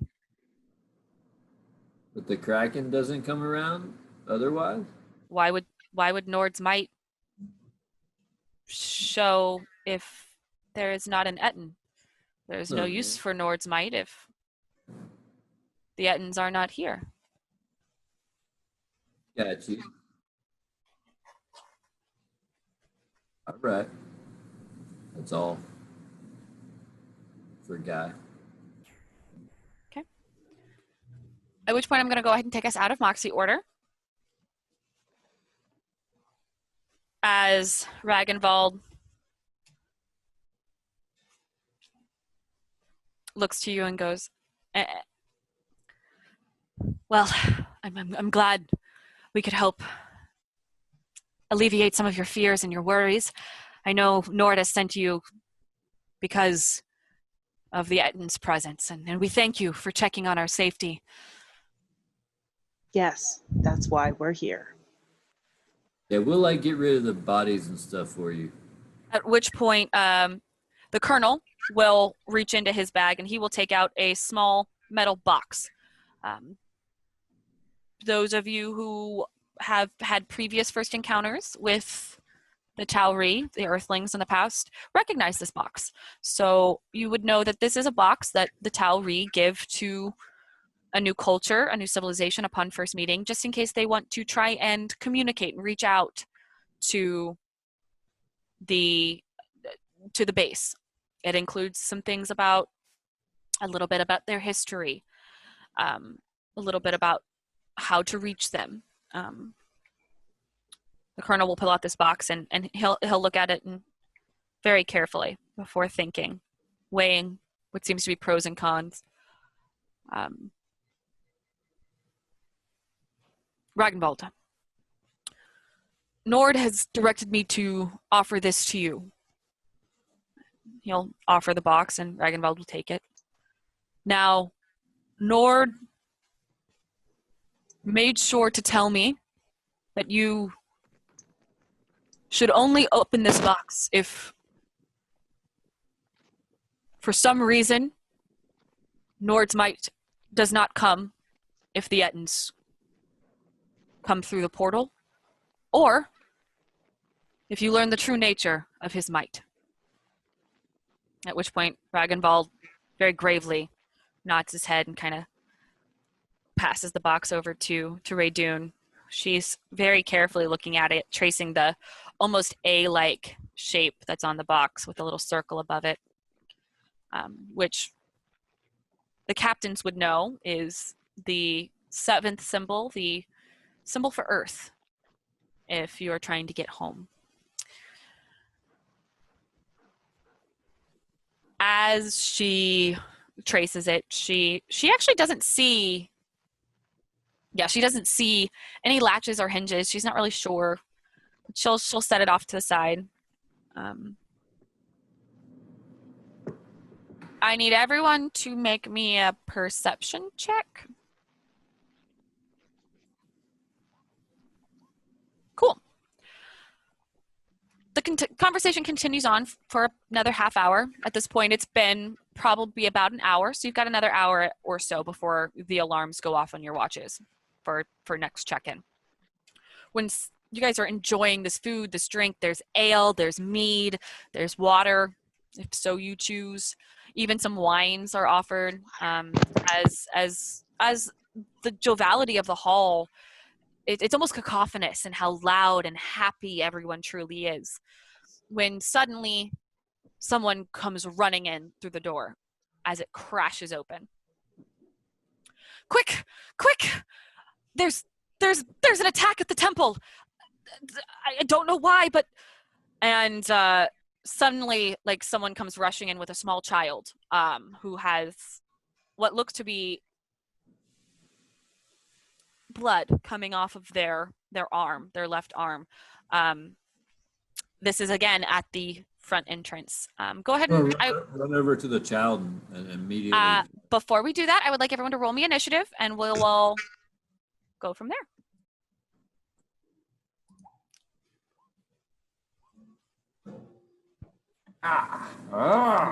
Holy crap. Initiative. I rolled bad. I should probably re-roll the colonel, just as a thought, maybe. Not always in first. Oh, should we collect our tokens and all that, or it's still up there from last time? It should have already done it. Did he really roll a 22? Damn. Oh no. I only rolled a 4 and it says 20. Oh, for some reason it took the higher. It's okay. I changed it. Yeah, I'm okay taking that 18 instead of an 11. I bet. I want to take that that 20. 17. This is the first chance I'm going to get to go first. I get -2 to dexterity. Good job, bro. I have no initiative. All right. My initiative +2 doesn't help me much, right? So we will utilize Stargate. this 9. initiative both for what what actions happen now, as well as, well, we'll just use these for now.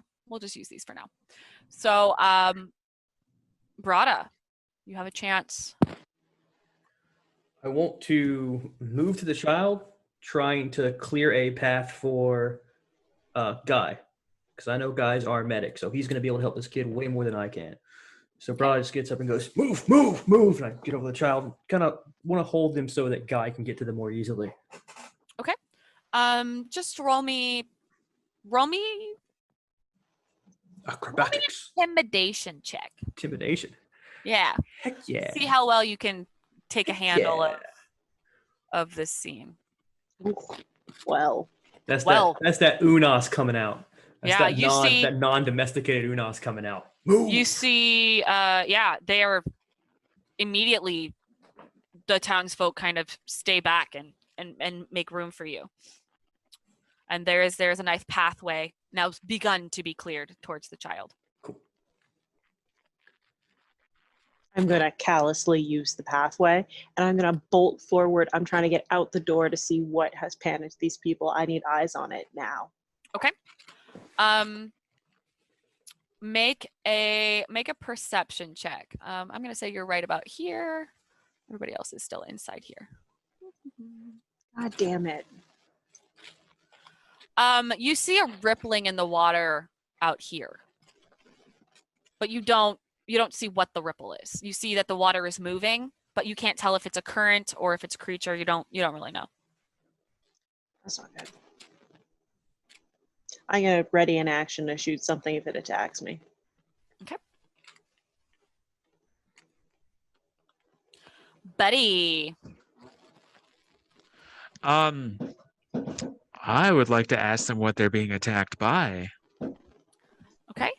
Make a persuasion check for, are you up at the table or are you going to run down to the crowd? I'm still at the table. Asking that. You Okay. said a persuasion? Yeah. Ooh. Dragonbald, I don't know what, someone out at the docks must have seen something, a child getting too close to the temple. I mean, sometimes people wander over and play. It's again 200 years since the portal's open, but it's dangerous over there. I don't know why anything like this would have happened. Comes to the colonel's turn. He's going to dash forward and try it again. Make room to get to the child. 15, yeah. He's helped barricade. Now there is a very clear pathway to get to the child from that front table. Guy. Hey, I got this. It's cool. Everybody, thanks, man. Let me through. Thanks, bro. All right, I got this. So I'm going to walk up and I'm going to actually administer my med kit. Would this individual, this child, be considered bloodied or scuffed? I'd definitely say he's bloodied. He's missing. Give me an investigation check, first of all. It's Or a going to medicine depend on my role, so I'm going to have to know eventually. Well, you know? no. Give me an investigation or a medicine so you can take a look at his body before you administer anything. You've got to try and figure out what's going on. Where is all this blood coming from? So it's 18. All right. So this kid is missing his arm from here down. This entire part of his arm is gone, and he is bleeding. They have wrapped some sort of leather around his elbow to hopefully try and stop bleeding. But other than that, yeah, this kid is missing part of his hand, his arm. So I'm going to pull out the med kit and I'm going to immediately go to actually start wrapping where he's bleeding heavily and try to stem that. And it'll be 2d8 healing. So I'm going to go ahead and The roll child that. is in shock right now. All right, that does some good. He seems to be coming. He's a little more lucid, but he's still out of it. You don't think you could talk to this child and really get a sense of what happened, what his story is. Yeah, that's Brada. it for my turn. Brada. Did I hear the mention that someone might have seen something down at the docks? Make a perception check. Let's see if you could hear it. Because that was up at that was when they first ran in and you guys were at the front table. Yeah, you would have heard that there might be more, like someone might have seen something from the docks because that has a pretty clear line of sight to the temple. Okay, seeing that guy's now here and able to attend the wound and help lay the child down or at least get him stable, sitting up or however. Then I'm going to move towards the dock, and anyone I see on the way to the dock, I would ask him, "Did you see anything? What happened to the kid?" I mean, you don't even have to leave the building. You could talk to the person who brought the child in, as they would have had to run out and grab the child and then bring him back. So you get the feeling that this probably happened a while ago and that somehow you must have missed this child running by you on your way into town. This child must have been sneaking off towards the portal temple area while you guys were making your way into town, in order for this to all have happened and been back in time. Asking the man who brought in the child what happened. I didn't see much. I just saw the biggest shark I've ever seen. It lunged up. The child was playing in the water by the temple. I've never seen a shark get this close before. It's strange. Why would Nord allow his this has to be the work of someone else. This can't be Nord. Nord would never. And then you hear from elsewhere throughout the hall. Suddenly, there's a quick murmuring. There's a quick murder. Just a quick word. Yeah. Through. Yeah, you hear a quick murmuring through the crowd of how could Nord allow this. At which point someone pipes up, "This is not Nord's doing. This must be Agir. Agir must be doing this. His destruction is what Nord fights. We must pray. We must pray that Nord will offer salvation." And at which point you do see a few groups start to form of groups that have circled up and begun to pray. Let's see here. Who's up next? My dude. Dude. Okay. Am I close enough to hear them talk about the docks and stuff like that? You're just outside the door, so yes, you can hear the docks. You can hear them mentioning the docks. I want to look to where the beacon is. I assume the beacon is beside the portal. Mm-hmm. The beacon is over here. That's what this little structure is right there. Does it look like the beacon's been activated? You do not see a light on the beacon. Okay. So at least there's that. Is there any more rippling in the water? Anything that looks agitated or anything? If you would like to move closer to the cliffs, you can take, I would say, an action and a bonus action to move towards the cliffs. Yeah. Yeah. You do see rippling. You do see rippling in the water below, but you're not sure from this height because you are about 45 meters in the air. Okay. You're not sure at this height how effective your long arm would be. That's fair. I just wanted to see what was going on in the water there, but not move too far away from the group. Yep. Is there more people panicking in the village? It does seem like people are panicking. Word seems to be spreading through town of anyone who's not here. You do see nets are being pulled in quickly. If you look over at the dock, you see nets being pulled in. Like it's a hustle and it's a bustle to get as far away from the water as possible. Betty. Since I sit at the table, I'll just move over to kind of get closer to Guy and Broad, just kind of, just in case we decide we're going to do anything, I want to be kind of close to them. Okay. Do you have any actions or anything you'd like to take, or just move down? No actions, no, just moving closer. The colonel will follow suit, at which point Ragnvald will descend and come down towards you. Please, as friends of Nord, you must fight Agir's presence. You must please help us. Please. That must be why the beacon hasn't activated. I mean, Nord's might would not allow. I mean, is this the Ettin's doing? He looks very concerned and very questioning. Guy. I'm gonna continue administering to this child and do another med kit and continue wrapping. Basically, I'm bandaging up to try to stem the bleeding and start to actually use some of the salve that I've extracted, and actually my own little concoction that I've soaked these bandages in. Okay. So it'll be a I got you. Just relax. It'll be all good. This is a lot better. 11. You get the sense that this child is as close to full health as he possibly can be, missing part of his Yep. All right. He's asleep. He's That's still in good. shock. He's just asleep now. Fine. Let him rest. He'll be fine now, though. Hand him off to whatever the adult in charge is. Okay, and they have quickly cleared off part of the food from the table and have bundled up some furs as a pillow for him to rest. And they're hesitant to move him because of the type of wound, but they will be watching and keeping an eye. Be okay now. Just let him rest. Keep him chill. Barada's gonna motion towards the temple. We should probably go to the temple to see what happened there. But I'm also would like to do whatever check I need insight history for that name I just heard, Gira. A gear. A gear. Yes. Make a history or a culture check at. Just make a roll.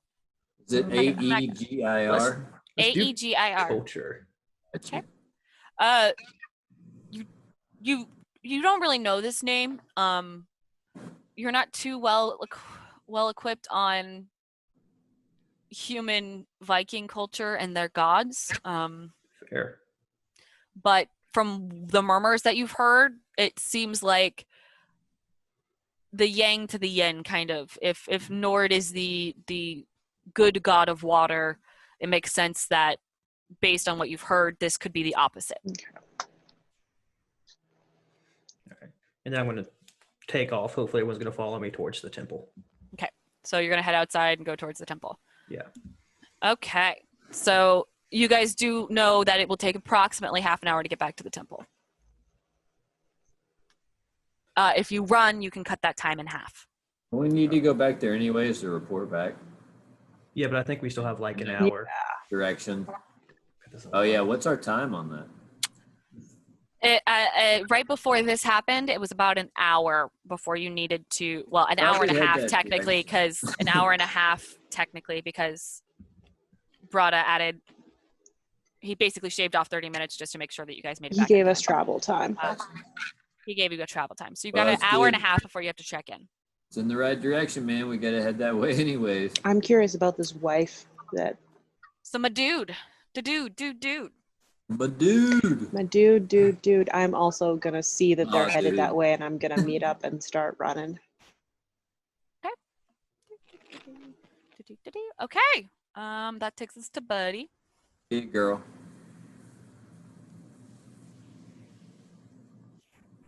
I think you're muted, Yeah. buddy. Yeah, we're gonna move over to the temple along with everyone else. All right. See what's Buddy's going on his down way. there? Buddy's on his way to the temple. The colonel will look to Ragnvald and just say, we will do our best to alleviate. Yeah, and he'll just go. Guy. So okay, you guys just like keep them easy there, let them rest. I'm gonna go follow them because they're probably gonna need my help. But we'll try to help you more later. We can figure this out. Peace. I'm gonna go run after. Okay. At which point you guys get to the gate location. What Nice. is Whew, what wait up. is everyone's run speed, or what is everyone's speed? How many Not too meters fast, man. per? How many meters per? 6. 7. Mine is a Six. 6. 7. Man. Six, Six, man. Okay. So essentially, somehow Buddy is like out. He's like Buddy's And Buddy, just- wait up, buddy. he is like leading the way, but he is shortly followed by the captain, then Brada, then the colonel, and then Wait up, guys. Guy. As you reach this map right here. Maybe if It feels like it. the internet wants to work. Like we ran all the way to a new map, man. I know, right? It's Like a weird. champion. from here, you do see there are some ripples in the water. It seems to be not necessarily circling, but it's traveling through this upper alcove right here. But you see the ripples moving off and out to sea almost. You do start to see the top of a fin come up through the water as you approach the water. Weird, man. And then we'll go ahead and on your turn, we'll start with Brada. You may move yourself your movement speed. We'll just go ahead and cycle through. Just Brada. We'll just go Brada, Clarence, Buddy, Colonel, Dude. Just go ahead and move yourselves in as we advance through. Each square is how many meters? Each square on this is 3 meters. Okay. All right. Is it typical to other games where I can move twice in a Yes, round? you can use a dash to. Yes, you can do that. Okay. So I'm going to move down to the bridge here. And I'd like to, looking at the fin, get an idea for what kind of animal this may be. I'm not completely convinced it's a shark, and how big it is. Okay. Would that be a survival? Yes. Boo. Boo. There's nature as well. My nature's not any better. That's an option. Kind of looks like a shark. I don't know. It bit somebody. Who knows? It maybe a shark. Maybe. Okay. Yeah. All right. So Clarence. That's me. I'm gonna do the same thing. I'm gonna come up here. Not there. I am going to also try and do a survival, take a look and see if that's actually a shark. Looks like a shark. Big Looks like shark. a shark. I'm gonna ready an action to shoot anything if it comes at me at the bridge, and that's the end of my turn. Buddy. I'm gonna move up. Ooh, let's see. Yeah, that's about as far as I get. Yeah, and ready my long arm. Ready the P90, just in case it comes at us. All right. So we've got our marching order. It looks like. So we've got Brada in the front. It looks like the captains are moving side by side. The colonel right behind, and then Guy in the rear. And you guys run quickly ahead. In about a minute, you guys have made your way across these bridges and across these 2 islands to come to these temple ruins that you see a path in front of you that kind of leads up and around and winds, and on the top of this cliff are these ruins. But next to you, you see kind of almost a docking type area that maybe people had rowed here previously before the bridges were built. And in the water circling near a red discoloration in the water, you do see circling a rather large shark. So we'll go to the top of the initiative order. Somehow, maybe aptly, the colonel gets first chance at initiative. So he will use he'll bring up his P90 and kind of take aim into the water at this shark. First, he's going to make a nature check to see what he knows about sharks. Again, not his forte, so he's going to roll with disadvantage just to 12. I mean, it's a shark. It bit a kid, and according to Jaws, the movie, trademark, not ours, please don't sue us. According to that, once they get a taste of human flesh, man, it's all over. So he is going to go ahead and fire his P90. It has the automatic feature, which means that for every action, it makes 3 attacks. So he will 2, 3. So 23, nice. let's see here. Just throwing like workout videos at him. Yeah, that's exactly right. That's exactly right. So I will mark that down. He's not going to utilize anything for a bonus action. So that will take us to Buddy. Well, seeing that he's shooting, I don't want to be left out. So I will also fire 3 times using that automatic. Ooh. Oh, Looks like only 1 hits. Oh, no, maybe that third one might. let's see here. Because every third round you get advantage. Because with Oh. automatic, Mhm. every 3 rounds gains automatic. I mean, gains advantage on the third hit. So if we look at the kernels, it would be a 23, a 10, and then a 23. So for this one, it would be a 20, a 9, and a 15. So, buddy, the 20 and the 15 do both hit. Sweet. That's good. Okay. Maybe he just wants to be friends, y'all. It's too bad we're killing him. Oh, it did kind of bite that kid's arm off. I don't too. care. I'm killing it. Okay. That takes us to my dude. Can I do a perception check on him and see how hurt he is by getting shot a few times by my cohorts? You may. I don't think I see anything. You see blood in the water, and you see some thrashing. Whatever Cool. has happened has angered the shark. That's for sure. I shoot at it. Okay. Shoot badly at it. So your first 2 shots do go into the water. You don't see any additional blood or anything come floating in the surface. However, the third shot does hit. And you do see with that the shark itself kind of comes rearing up, and it does swim very quickly up to the bridge, and it does kind of lunge up out of the water, and it is going to make a bite attack at his first bite attack will be at the colonel. Oh, Watch out, Colonel. holy shooza. Yeah, that's gonna hit. Taking a big old chunk out of the colonel. It rips up and it bites at his leg and kind of rips down, and you do actually see the bite has almost shredded the bottom half of the colonel's leg. Can I Oh, use no. my tactic as a reaction? What is your tactic? Please describe it and tell us what happens. My tactic is Overwatch.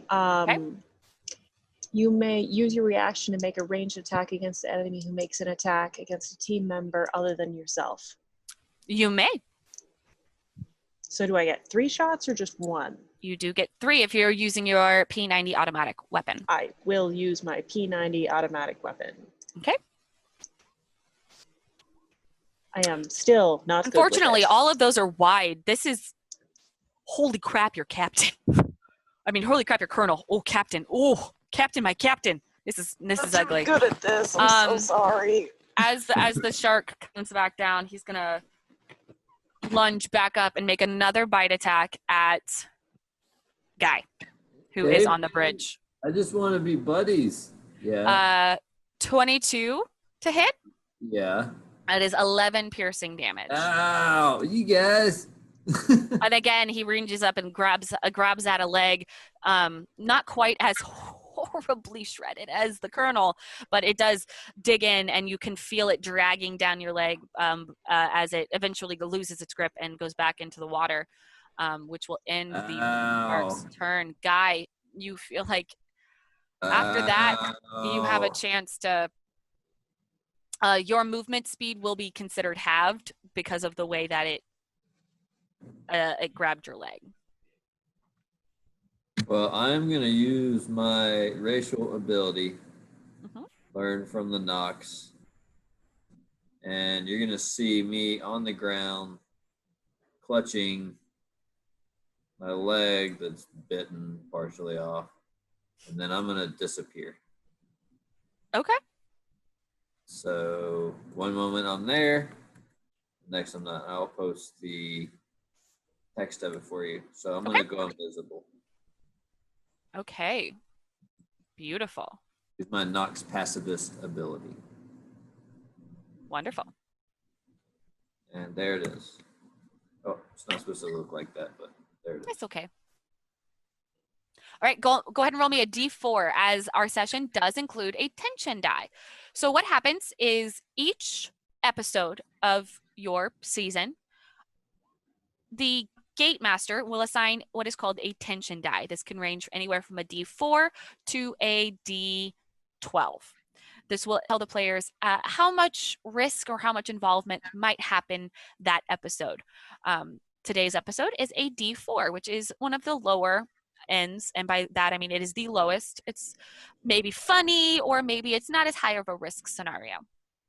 So for the next 2 rounds, you are considered invisible. All right. Barata.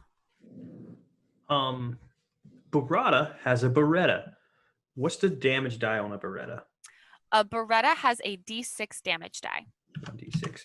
Is it automatic as well? It is not considered an automatic weapon. Okay. Then I am going to. I'd like to eye the shark down first. I'm assuming I know enough to know this isn't typical behavior.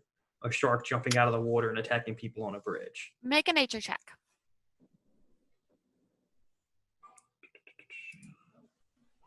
Okay, I'm not smart enough to put that together. Oh no!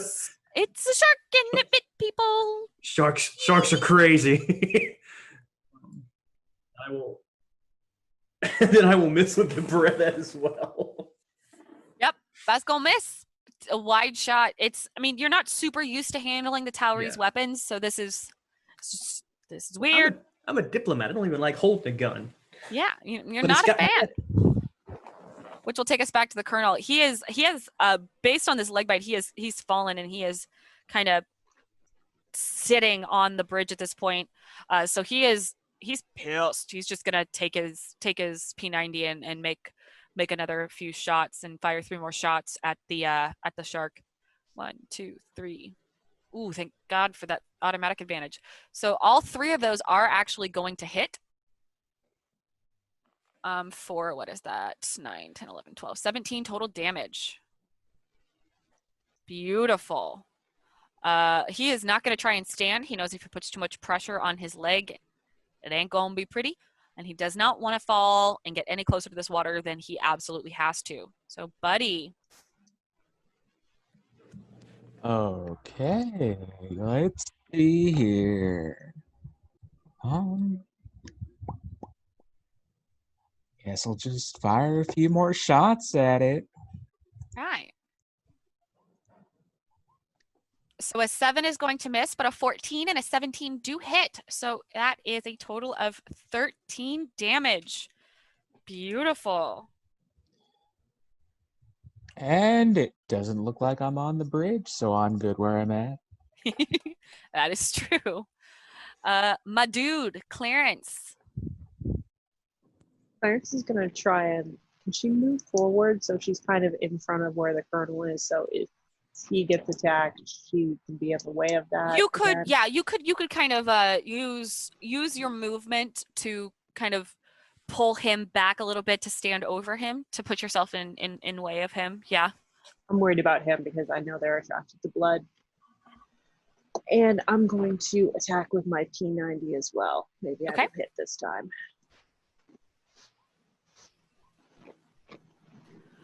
Nine and 4 miss. Let's see here. And the 13 just barely connects. Jesus Christ, the one that has 1 damage hits.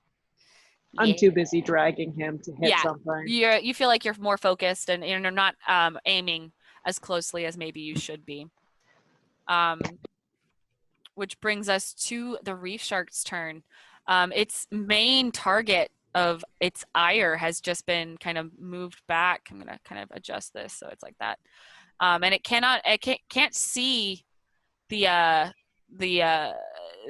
strange looking one anymore.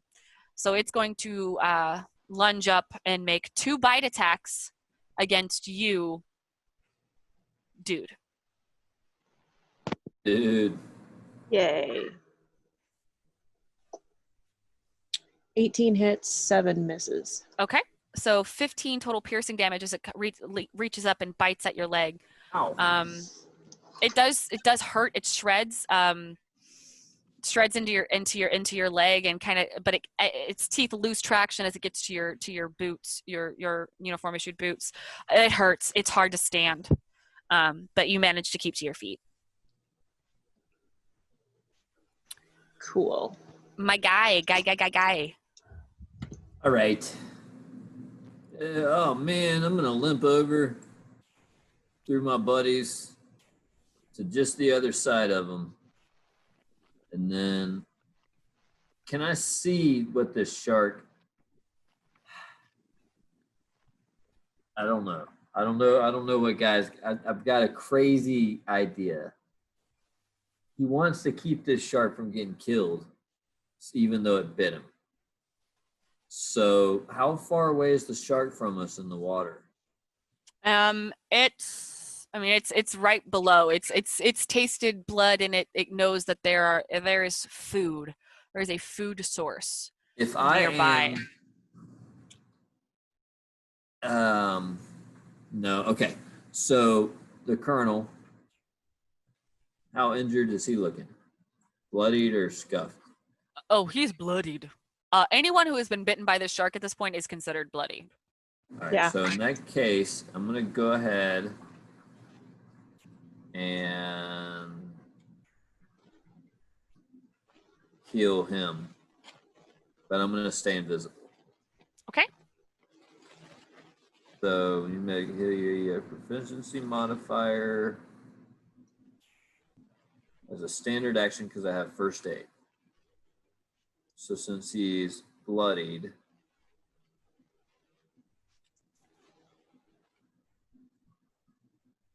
I get 2d8. Okay. But I thought it said something about I have to act like I'm not proficient or something. I need to read, but it should be 5. Okay. Wrap him up. He's like, Out of nowhere, he's getting wrapped up. I got you, man. It's all good. It's me. it's like air is talking to him and he's, Getting wrapped up, yeah. I mean, as much as mission reports tell you the Nox have invisibility, this is not something he was necessarily prepared for. Barada. Remember, Brata. despite its behavior, it's still just an animal. And what I'm doing with that is I am inspiring everybody. You all get 1d6 temporary hit points. Oh, okay. As long as those hit points are active, thanks to my addition to that skill, you actually get to access whatever feat I have active as well, or some sort of a watered down benefit of that feat. Okay. So as long as y'all have these 4 hit points, I have decided to give you all handle animal. Okay. Nice. That'll take us to the Colonel. Not necessarily feeling bolstered, but still a little freaked out that air just wrapped bandages really fast around his leg and said, "Hey, don't die." He's going to kind of adjust himself to laying flat and kind of use the bridge to kind of aim himself between. Actually, not between. He's going to off to the side of the captain's legs, kind of right here. Well, yeah, you get the gist. And take aim at the shark. Let's see here. What's he gonna do? Yeah, he's gonna use his P90. All but the final shot are going to miss strike wide as he is distracted by the pain in his leg.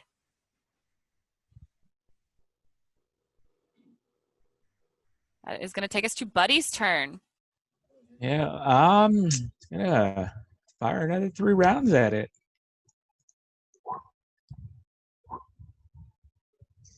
Your second shot feels you feel like you can see that second shot connect, but your first and third shot feel to go wide. So you will do 4 damage. And, still on land. It hasn't shown any ability to get on land, so I'm still fine. It doesn't seem like it can walk on land. No, it's not. Not got feet yet in its evolutionary process. Clarence. I'm gonna shoot at this shark because that hurt a lot. Yeah, hurt. Hit. Miss. Hit. For 17 damage. No, Gotta it's give me one of them. 10 damage. Oh, 10. I can't read. It's fine. It's fine. Look at you and your honesty. I'm gonna move off the bridge because I can't Okay. get bit by that guy again. Okay. So I'm like over here. Okay. This will make you feel like unless you have a clearer shot, this will make any shot you have at disadvantage with a gun because of friendly fire. So I'm just gonna knowing move that. again for next time so that Okay. I'm not friendly firing. That Okay. was just the most likely place away. Oh Lord. with Colonel. Oh no, Colonel. Shit. with guys still Wah, wah. invisible, the reef shark is gonna make 2 attacks at the Colonel.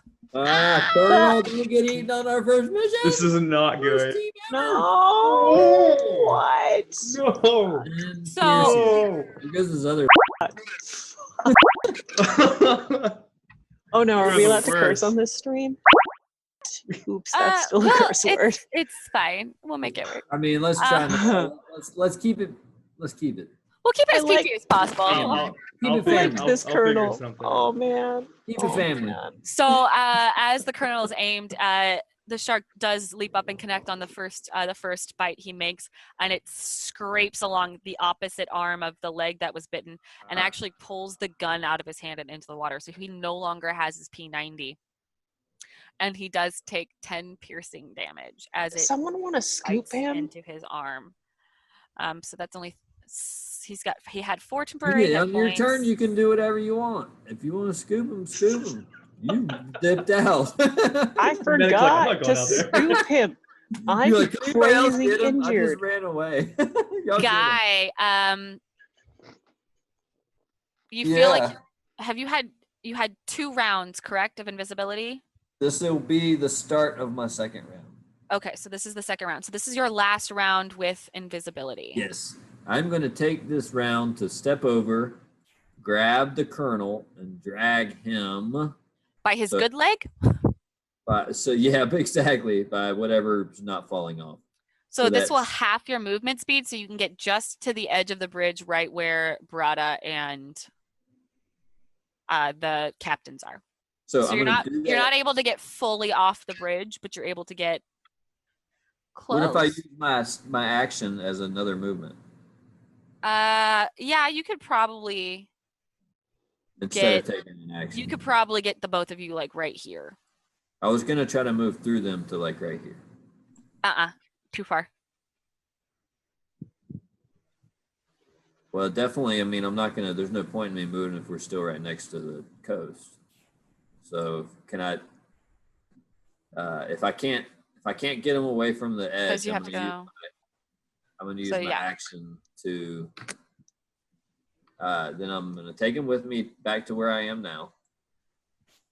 Okay. So I'm gonna grab them and move them back to where I am now because that's as far as I can move, is what you're saying. Mhm. And then So I'm gonna. you could get him right to where you are, right there. Yeah, and then I'm gonna heal him. Nice. Go. Wrap him up. The end of this round, I will be visible. Okay. At which point, Guy will pop back into visibility, Brada, right in front of you as this disembodied force has just dragged the Colonel back towards you. Teach me that. That thing bites me, I'm gonna die. Just letting you know, man. I am going to. I want to try and position myself between the shark, Guy, and the Colonel. Like whatever, if I can take a ready to action, whatever attacks incoming, I want to be there to take it. Because I'm still feeling pretty good. Brada's still in good shape right now. You will come forward to hereish. and you'll Sure. have the pistol ready to make us a single shot when the reef shark rears up to attack again. Yeah, either a ready action with the pistol, or if it looks like it's not going for me, a way to take the hit if need be. Okay, I like it. Okay, yeah, definitely. That ready action is held. The Colonel is going to use his free action to go ahead and pull out one of his pistols and from the ground, look at it, think twice, and he's actually just gonna crawl. He's gonna like, Get out of here, man. captains. Yeah. Yeah. This sucks, boss. This straight up sucks. Buddy. Let's see here. Seeing that there are a bunch of people getting really close. Can I move to right here? You may. Does that, You does may. that look like the shark would be able to get me from there? In theory, it's the beginning of a slope that leads down into the water. This right here, you see where it kind of looks like it's a cliff face. It's more sand. It's a more sandy. Okay. So it'd be as you harder for it to get. you're toward the edge. Yeah, it would have to beach itself to be able to bite at you. You think. All right. Well, that's not ominous, but I feel safe right here, so I'm gonna move there and take a few shots. Okay. Kill it. Got a miss, a hit, and a hit. So that is, can I math? 14 damage. The shark is still alive, but it looks angry and on its last legs. Impressive since it doesn't have legs. Sharks don't have legs. Make a nature check. You don't know. I'm kidding. Do we see any legs? Rolled a 1. It has legs. All right, Clarence. Might shoot could- around, buddy. Yeah, you could shoot around Buddy at like its tail area. Okay. Even if that gets me disadvantage, it's better than not taking a shot. And my shots are already sucking. So I'm going to try one more time, and I suck a lot. Wow, With this all of your shots go P90. wide, and in fact, actually, your second shots never come out as your P90 jams after you take the first shot, and you do think you will have to do some maintenance before you can fire this again. That's fair. That's fair. It's been not going well for me anyways. I'm going to put it away then. Okay. At which point, the reef shark will, angry, hungry, hurt, make a what it hopes is a finishing blow, and will leap up and make an attack at Barada. At which point, your opportunity attack or your held action will take action. So go ahead and give me a Beretta shot. Pop, pop. Give it a pop, pop. A pop, pop. There's a Oh, hey, well. Oh, 1 whole damage, bro. Woohoo! I also hit it with my as it Beretta. leaps in the air, Do you kill it with that one? God, I hope. Yes. Nice. Point left. It had one left. With that shot, as it reaches out and its jaws are wide, the way you fire it hits it just in the soft cartilage in the back of its throat, and it kind of half slumps onto the bridge at your feet and then before slowly beginning to fall back into the water. I reflexively shot at it too, because that's my bonus action reaction. Perfect. Do I hit it? I hit it. You did. Now it's super dead. Well, since I it's also next- hit it for one. I'm immediately going to start administering to the colonel. Okay. I thought you were about to say shark. I was like, you The better colonel not. the colonel kind of like pushes you away. I'm fine. I'll be fine. Then he like grabs a stick and uses it as like a like to pull himself up that he finds nearby as like a cane. All right. Well, we don't have much time before check-in anyway, so we might as well check in. Got to report back We to the done now? townspeople, and Hey, then man, just you go got bit home? by a Let's shark. just- Are you let's- sure you did? yeah, you know what? I'll just report in. You guys go ahead and go back to town. Tell them we took care of it. For now, they shouldn't have any issues with that. Just tell them it was a shark that, I don't know. Woohoo! I'll report we back, examine report the- injuries, and then we'll go home. Yes, Captain. Can we examine that shark before it sinks too far down? See if there's anything Well, actually up Guy with it. and Brada, I have about like, let's say one. I'll give them each an action if they want to try and grab it before it starts slipping. Man, I'll look at it real quick with my nature, like, and just see what I can learn of it before it disappears. That 10's an attempt to actually like grab it. Okay. Yep, it's full of bullet holes there, Guy. It is full of bullet holes. And Big shark. Brada, Got you managed to shot, y'all. catch one of the fins and you're like pulling on it, but it is very heavy and you do not think you can lift this by yourself. It is slowly starting to pull you in towards the water with its weight. Oh, help! Can I scoot over and give him a hand? It will help.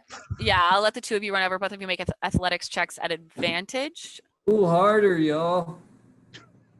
I'm angry that I haven't been able to shoot it successfully. Nice. Oh, With both of that, the Yes. captains are able to help you, Brada, pull it back up onto the bridge. But you do see that the bridge is starting to creak and groan a little bit under the weight. You do think that you maybe should not have it on the bridge too much longer. If you would like, I'll let those athletics checks stand, and the three of you can carry it onto the next island if you so. Yeah.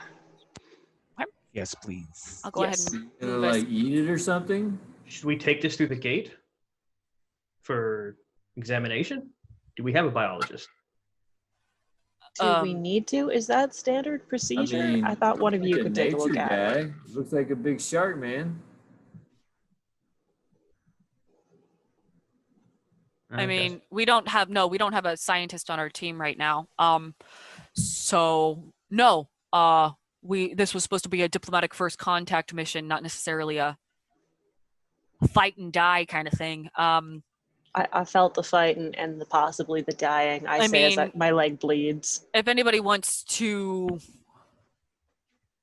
I would also like to cut its stomach open to see if it has any treasure. I've heard all about shark treasure. So all of us are now on this middle island with a dead shark corpse. I will let everyone, if they so desire, I will let everyone kind of, really? You're going to play me like that? Come on. I will let everyone make an investigation check to decide what they would like to do. Buddy, you cut into what you think is its stomach and you cut off a fin. You have a fin now. You have a shark fin. It's rubbery. Make kind it of into a terrible feeling. soup. It's culturally Is not there any a way fun to thing we do. use determination to make this any more effective? Yes. The way that works is that each character has a number of determination points that function as a form of currency for social and mental encounters. These points are bid like poker chips with a minimum of 1. Not every player has to enter a bid. These points are bid like poker chips. They allow a character to try and persevere to avoid failure. Determination points, or DP, are determined by adding your highest bonus in intelligence, wisdom, or charisma, plus your proficiency bonus. This can be spent, wagered, but when a DP is spent by the player character, it lowers their current DP by the amount wagered. Encounter rules don't usually call for DP to be spent, but certain feats, abilities may use DP as a resource as well. For example, if you have an interaction or a check that fails like this, your team might choose to initiate a convince counter or a search encounter, and wager these determination points to attempt to try again. For Gate Masters, determination points on the team represent a character's overall mood. The more determination points they have, the better mood they're in. The less they have, it could mean emotionally drained by recent events. It could mean that they're easier to convince or otherwise influenced by actions, or how easy it is for them to convince other people. So we'll go ahead and start. We'll go Bo, then Corey, then Chris, then Jade. If you'd like to enter a wager, you can wager as many as you would like to try and succeed on this investigation check.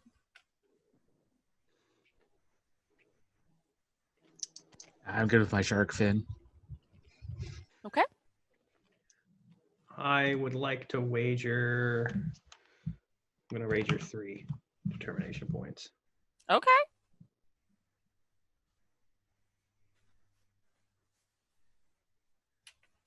To me, Yep.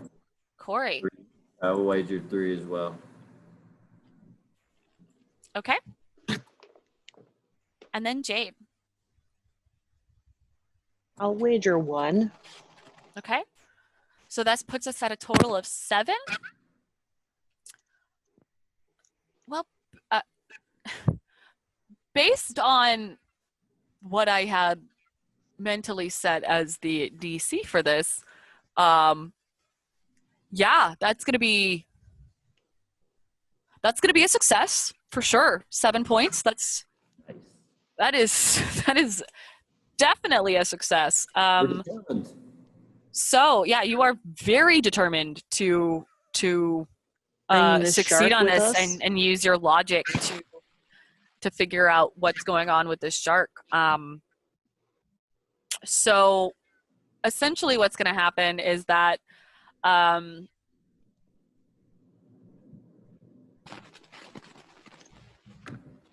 because of this and the fact that essentially it made it like a natural 20,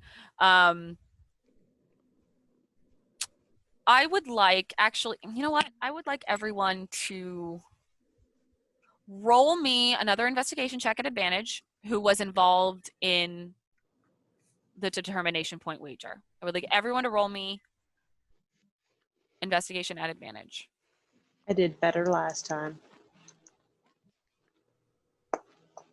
Team. Ooh. Correct. Nice. 19, 21, 10. That is, well, that was a natural 20, so overwhelming success. So each of you would gain 2 times the points that you wagered. So 6, What? 6, and 2. Yeah, son.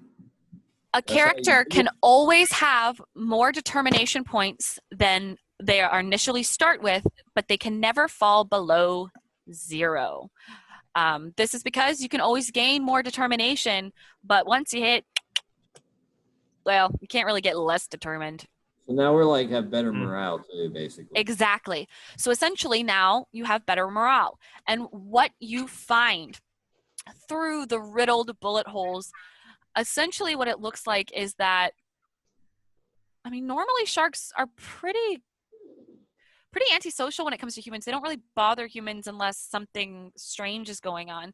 This does look like it has kind of pock marks in it, little acid marks. It does look like maybe something tried to eat this and hurt it significantly. And so it, when it was nearby the area, tried to swim as far to the surface as it could, find food to take back and try and, reheal itself. Essentially, from this check, what you figure out is maybe the Kraken tried to eat it Yeah, man. from the acid pockmark damage you see on it, and it somehow got away, which tells you while the Kraken may not be active at all, it does still live in these waters, but it doesn't necessarily come onto land unless the beacon is activated. Okay. That's good to know. That's good to know.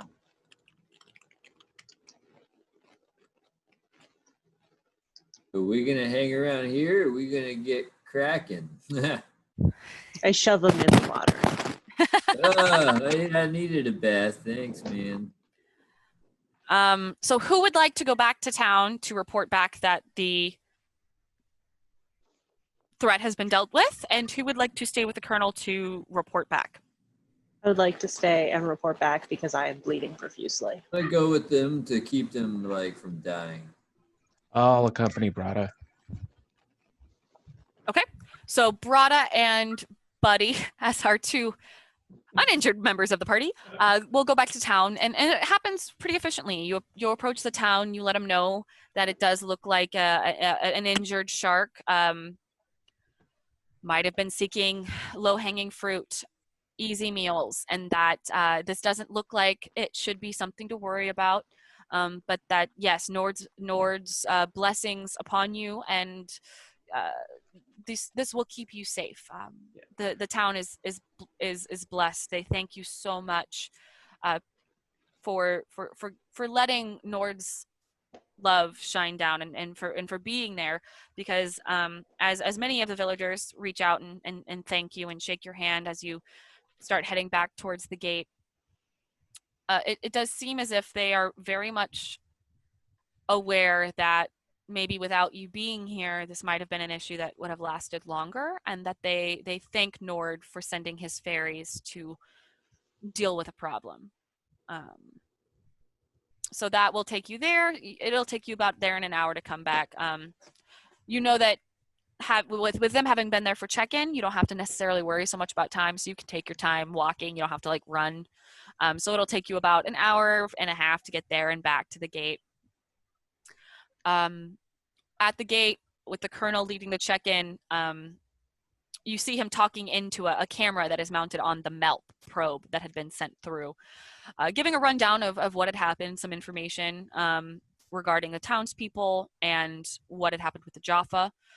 He was told by the general to make sure to bring back a couple of the bodies of the Jaffa that were there, as well as the weapons they were carrying.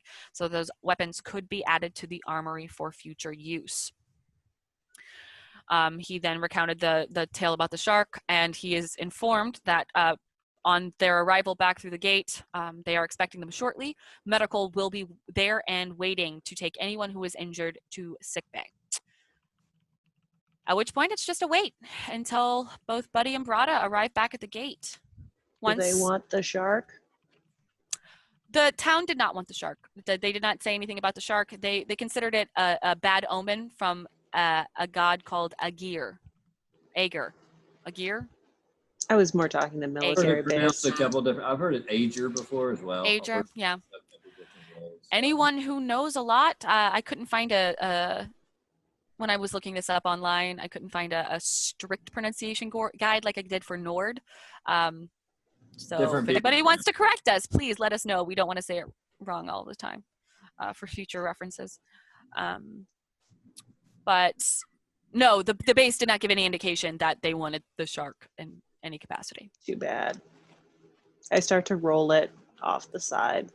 Yeah. Easily done. It is rolled into the sea. Be free.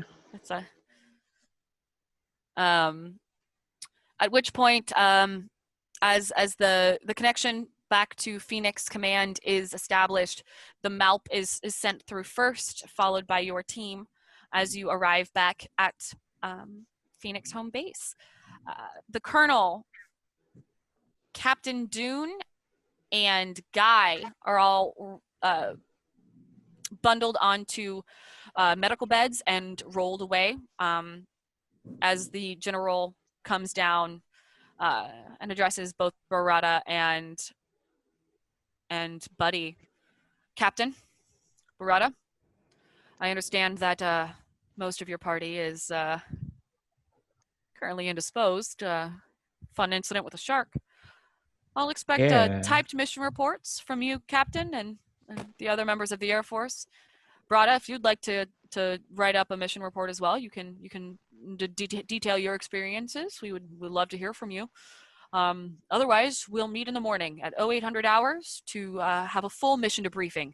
Hopefully that'll give them some time to rest up a little bit before coming in. You can't Thank see, you. but in the bed, medical bed, I'm writing up my report. I'm getting stitched up in the leg at the same time, but it's a local anesthetic. It's fine. I'm still writing. It's my fine. report You're still lucid. immediately. Hey, I'll write a report if you want me to, man. I'll be glad to. The colonel just looks over. No, it's Might Air be Force. kind of long. Air Force personnel only. You don't. You don't. Air Force personnel only. You don't have. It's okay. Sometimes Thank I'm you. a little long-winded. Thank you. You got Thank like you. a journal, like a big one of those spiral. I saw it. It was cool. Doc, can you just morphine? Just all the morphine you need. Just. You can share my report. At By which the way, point, okay. that will bring us to the close of our pilot episode. Thank you so much for joining us and all of Multiverse Prose as we played through the first episode, our pilot episode of our Stargate RPG beta test. Another big thank you to CEO Brad Ellis and Wyvern Gaming for being so gracious with us and letting us explore this universe. I know A lot of us are major fans, myself included, and I've loved this for over 20 years of my life.